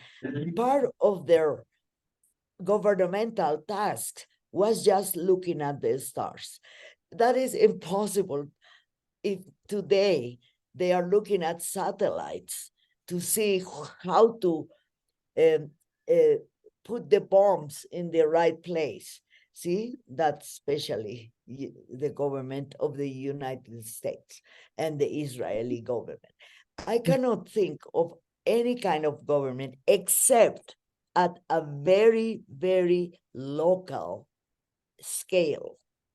The local government of a Oaxaca community is definitely subject to the influence of grassroots people, and they can be influenced from the above or from below, because we can, if we are in the grassroots, we can talk to the mediators, to the concejales, we can do pressure groups. In order for a government to change, like in our country, you have to struggle a lot. But once the change has come, they usurp, they grab the triumph of the people, and they create a new elite. That has happened in Bolivia.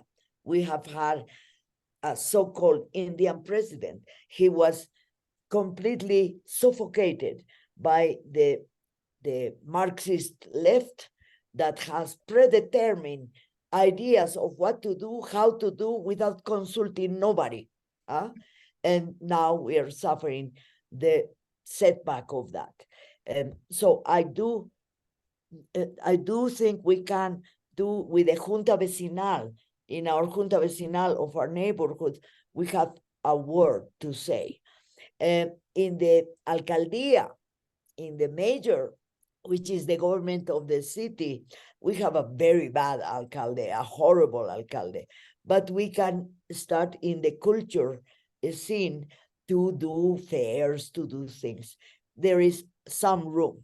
But in parliament or in the media, how can the government listen to me, an old woman with difficult to express, with bad reputation as a radical, and nobody will hear me. Maybe they will hear you. You are young and a male, but you have a ponytail and a beard, and maybe that makes a problem.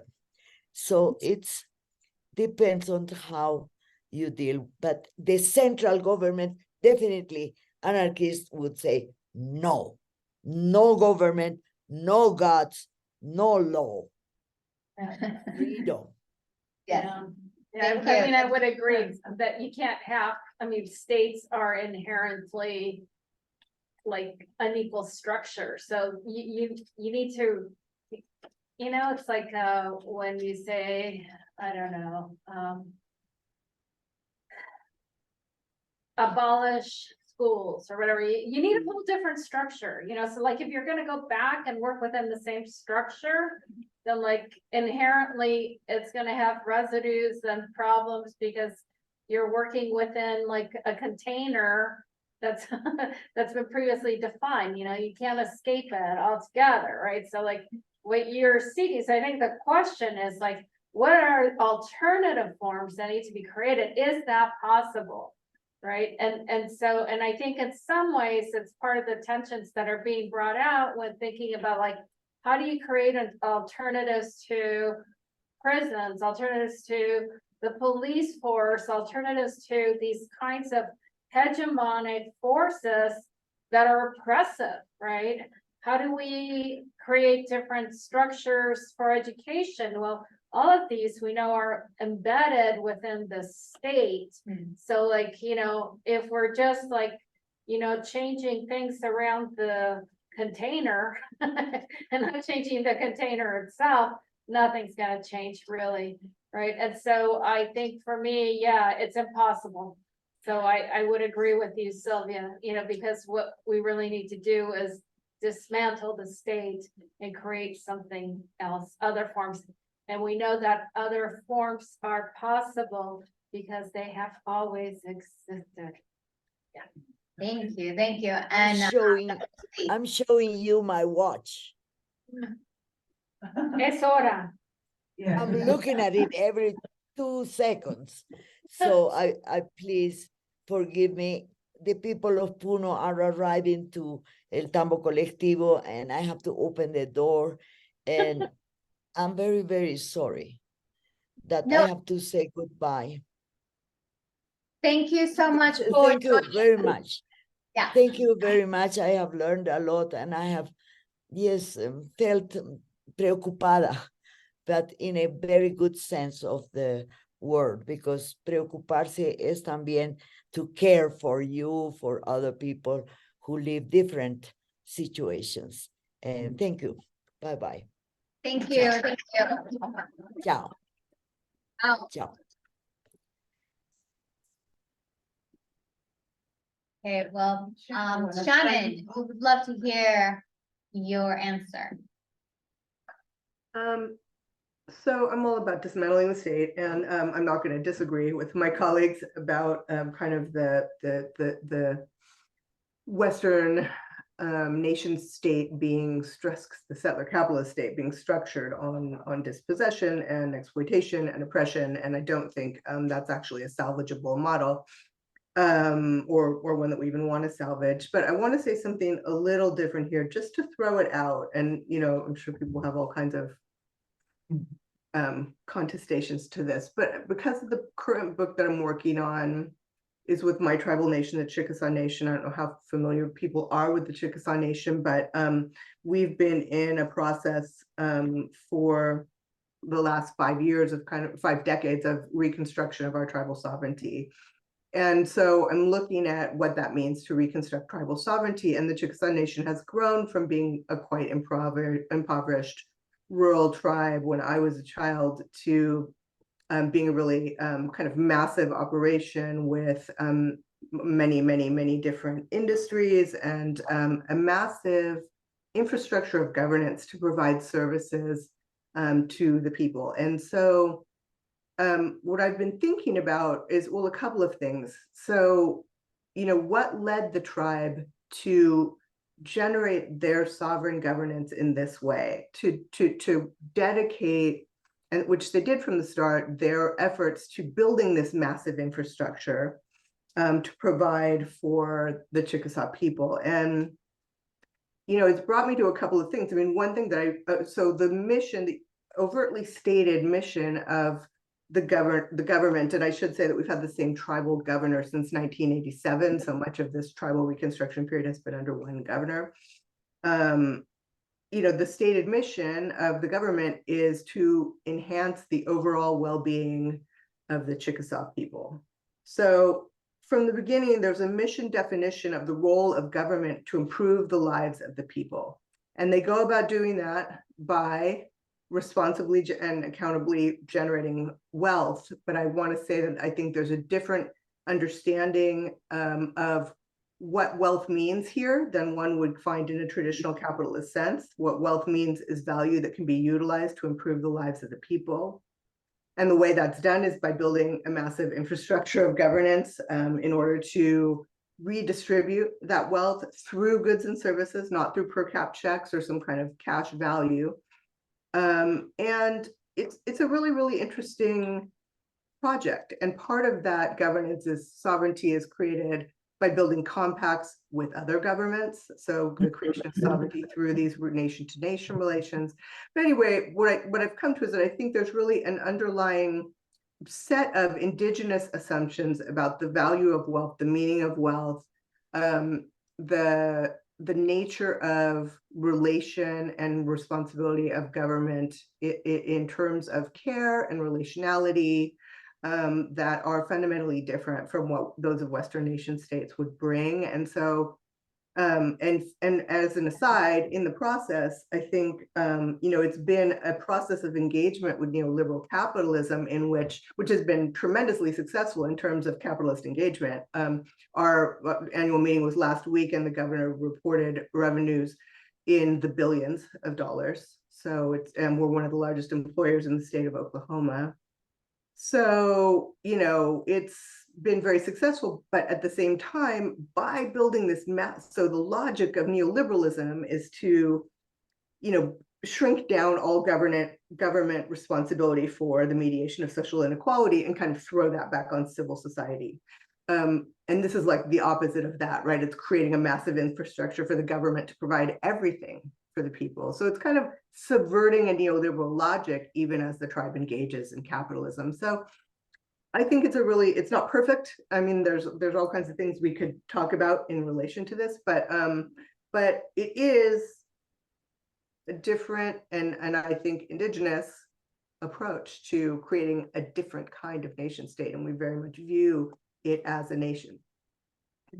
Yeah, I think that thank you, Dr. Speed, for that. I feel like it kind of speaks to what you shared earlier about how some of your students, and I think we could probably relate to that, whether that's in the classroom, in our own lives, or in other spaces, that sometimes it's even really hard to imagine things being different. So I think this is a great example of how a different kind of structure, whether that's, through government relations, human relations, human and other beings relations. So yeah, thank you for offering that.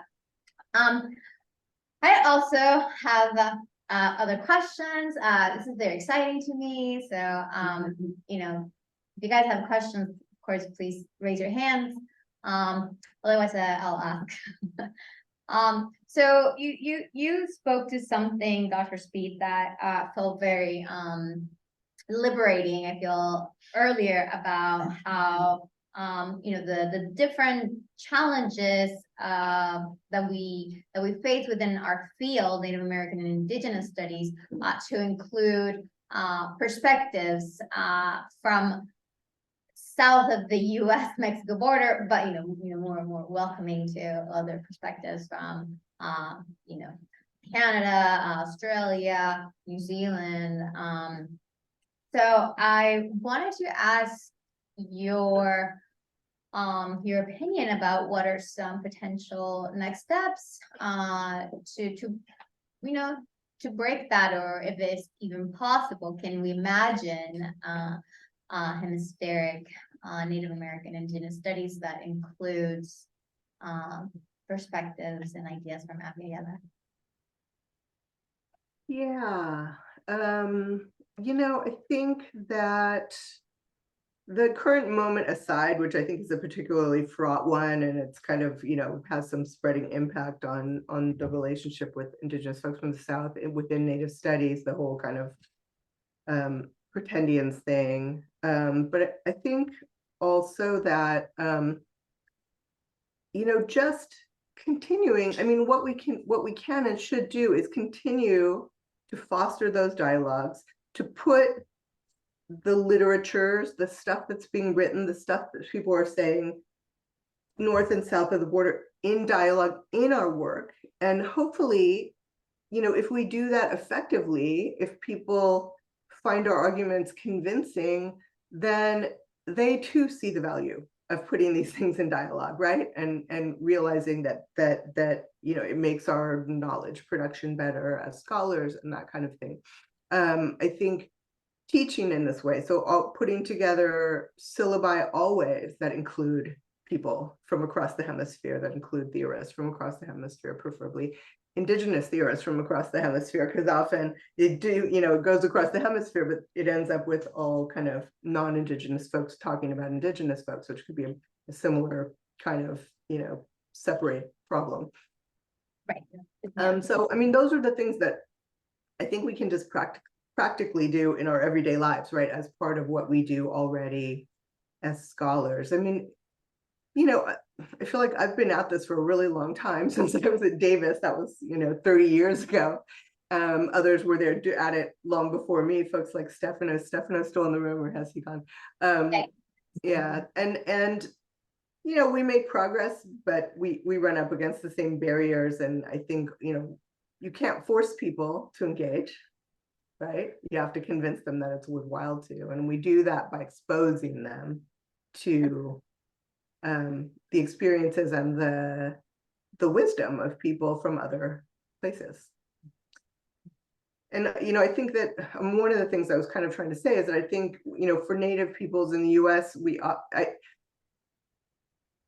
see ourselves as counterculture and counter-hegemonic, but the hegemonic ideologies that circulate in our worlds also superimpose themselves on our minds and on our communities all the time, right? And so I think kind of actively working to be anti-racist ourselves and, in our communities is absolutely vital.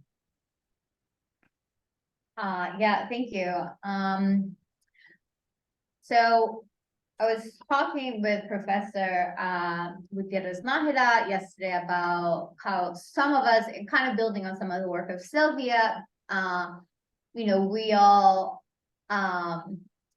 to different degrees, do have like indigenous ancestry. Some of our stories, myself included, were not passed down because of assimilation as a tactic for survival, as well as, I also have Sephardic Jew ancestry, and also not communicating that also, because of, survival reasons, right? So, an identity that becomes this national identity, but as we begin to explore whether that's in college or otherwise, we do encounter these, these roots, as well as, a mulata grandmother, so the Black third root as well for a lot of us that come from Latin America.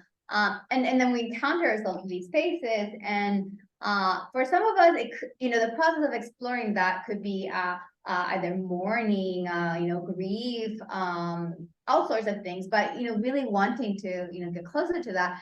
And I feel like perhaps NAIS is not the space to do that, even though one would think it could be, but perhaps because of this pretendian phenomena, it's hard to do that. I don't know if you have any thoughts about that. Many.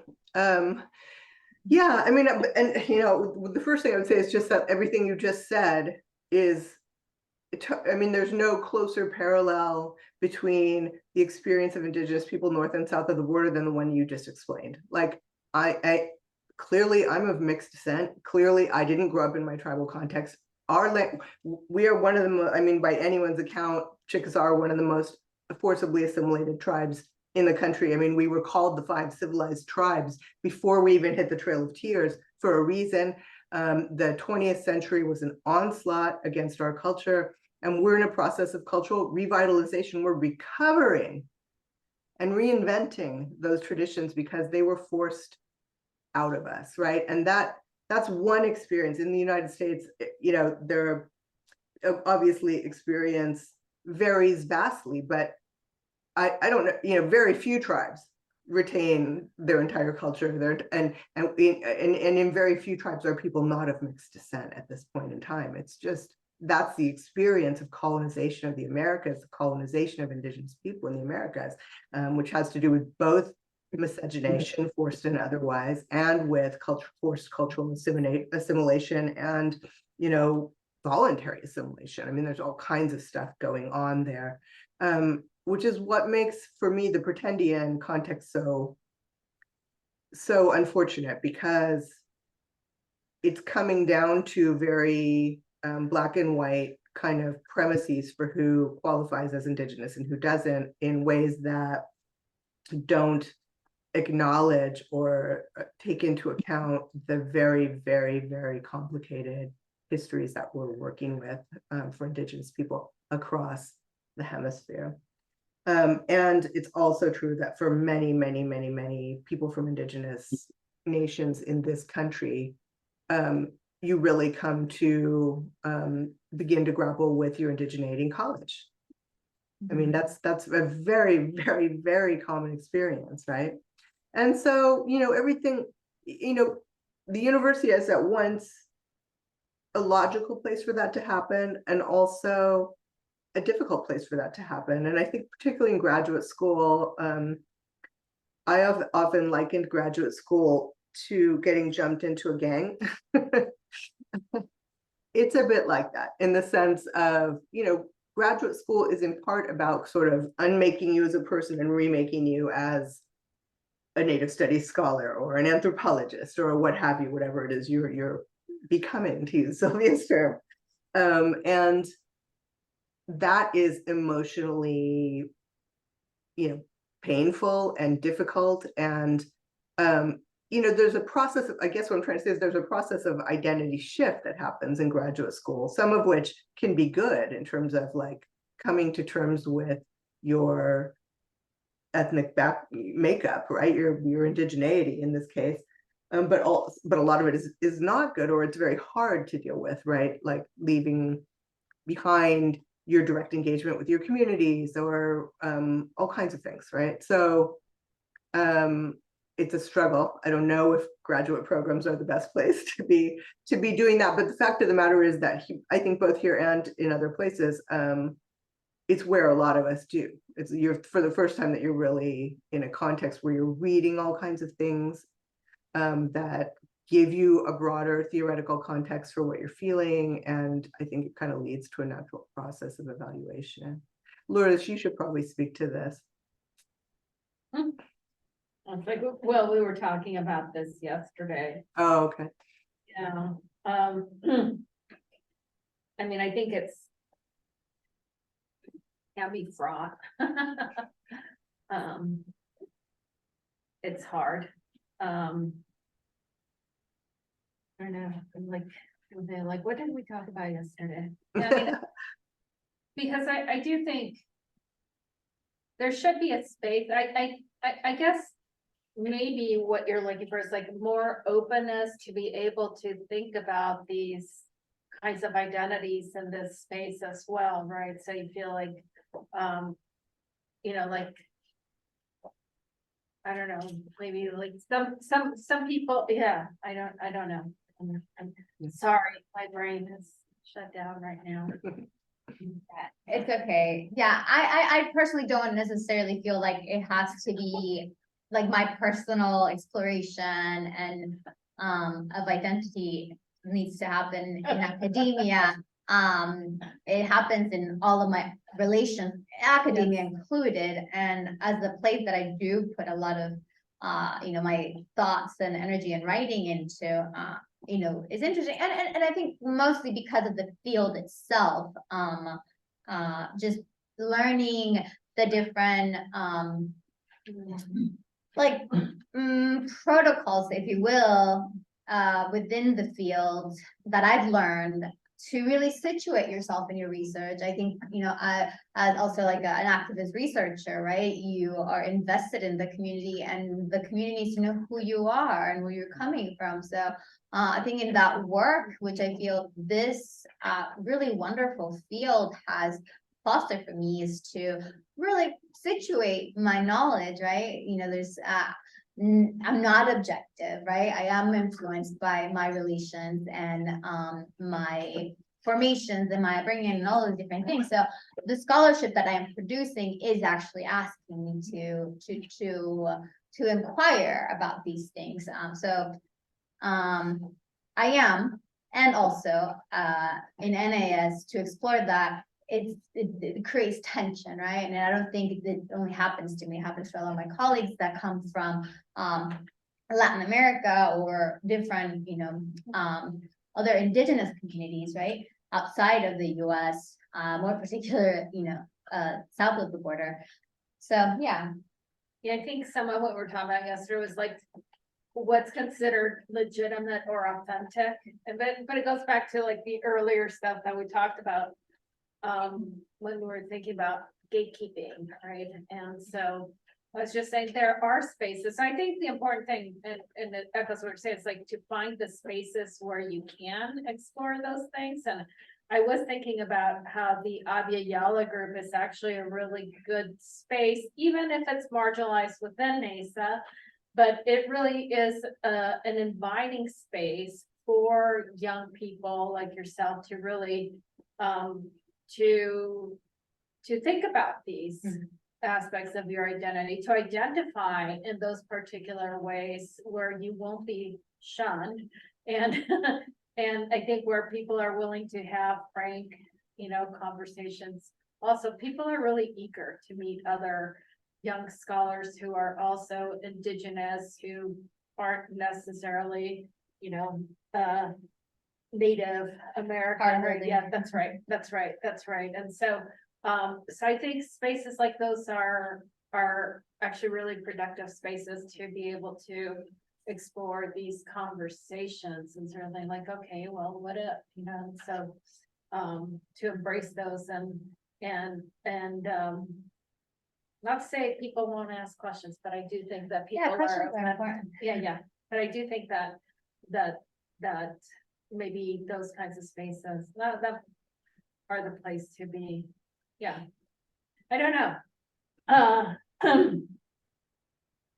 don't know how Native American studies is in other places. I think of, like, you know, Shannon at UCLA, and I don't know if Bashar was Native American studies, but I also know, I look at UCLA and you have had like all the Zapotec scholars, Brenda, right, and others who are graduating there. So there is a space for them, right? And so is that being created within is that so I'm just not sure, was that like Native studies or was that like women's studies, you know, like Well, a lot of it is Chicano studies. But and certainly, like, I mean, I've been there for 8 years. Certainly, you know, that the American Indian Studies Center is obviously very open to working with Latin American Indigenous students. But I get pushback on that as director. Mm-hmm. I had a student start a petition against me when I invited the danzantes from Anahuac school to dance at Indigenous Peoples Day. You know, things like that you're just like, and that student told me straight up, I don't know why you're worried about them. Our people have enough of their own problems without us trying to deal with them over there. And I was like, you know, I was like, how about we not embrace that settler imposed border and see, you know, think about our Indigenous brothers and sisters before we embrace a US. Anyway, you all know what I'm saying, but I think it's even helpful just to think about even that term. You know, I think settler colonialism, you know, has become obviously a very important analytical lens, and just saying that, I feel like can help break those those like walls, because it is happening in a department. There's a strong interest in becoming like California Native specific, and I feel like there is, from a lot of us, a lot of like understanding and solidarity for the struggles of a lot of California Natives. And our intention is not to take away from that, but rather to deconstruct these settler colonial imposed borders and bring more, just build solidarity. And sometimes that's not easy, but it takes, you know, it takes time and opportunity and an aperture to do that. Yeah, so I'll just speak to that really quickly. I know we're probably all getting tired and ready to go eat some food or something, but you know, I kind of alluded to this earlier, and I think it's worth mentioning that I feel like just in since I've been watching the field for a number of decades now, that there was, so I talked about a swing toward a more global perspective in Native studies that began in the mid-2000s, and that's when NASA is born and blah, blah, blah. Over, you know, a good decade, I was involved with NASA in when NASA plans their conference, everyone on council, including the president and everybody, reads every single abstract that is submitted. So if you submit an abstract there, every single person on council reads it. Everyone's involved in the decisions. And so I read, and at some point that was like, you know, 1,500 abstracts. It was a lot. But what you really get a sense of is how the field is changing over time, because the different, you know, kind of fields will surge, and there'll be a lot of abstracts about that. And, you know, definitely the field has over time kind of made what I've come to think of as a swing back towards, and this has been, you know, probably the last decade now, that there's been a real swing back from the kind of global theorizing that was happening in the early 2000s toward a more to land-based pedagogies. very specific localized, whose land you're on studies, right? And local engagements. And those things are really, as you said, those things are really, really important, and we should focus on them. And so at UCLA, I've tried to figure out the path for doing that, that is kind of local and engage with the land-based tribes and attendant to the needs of the land-based tribes, yet retains a global focus so that we can maintain those global dialogues and global theorizations that I think extend our scholarship beyond the limited bounds of our field. Mhm. Yeah, thank you so much for that work. It's very much appreciated. One of the reasons that you're here and that you're here. So, yeah, thank you everyone so much for showing up, for thinking it through. If you have any last questions, this is the time. And if not, we're gonna close for today, but it seems like we'll continue the conversation. Oh. Thank you. Thank you so much. Thank you, everyone. Enjoyed it. Thanks very much. All right. Take good care. Thank you.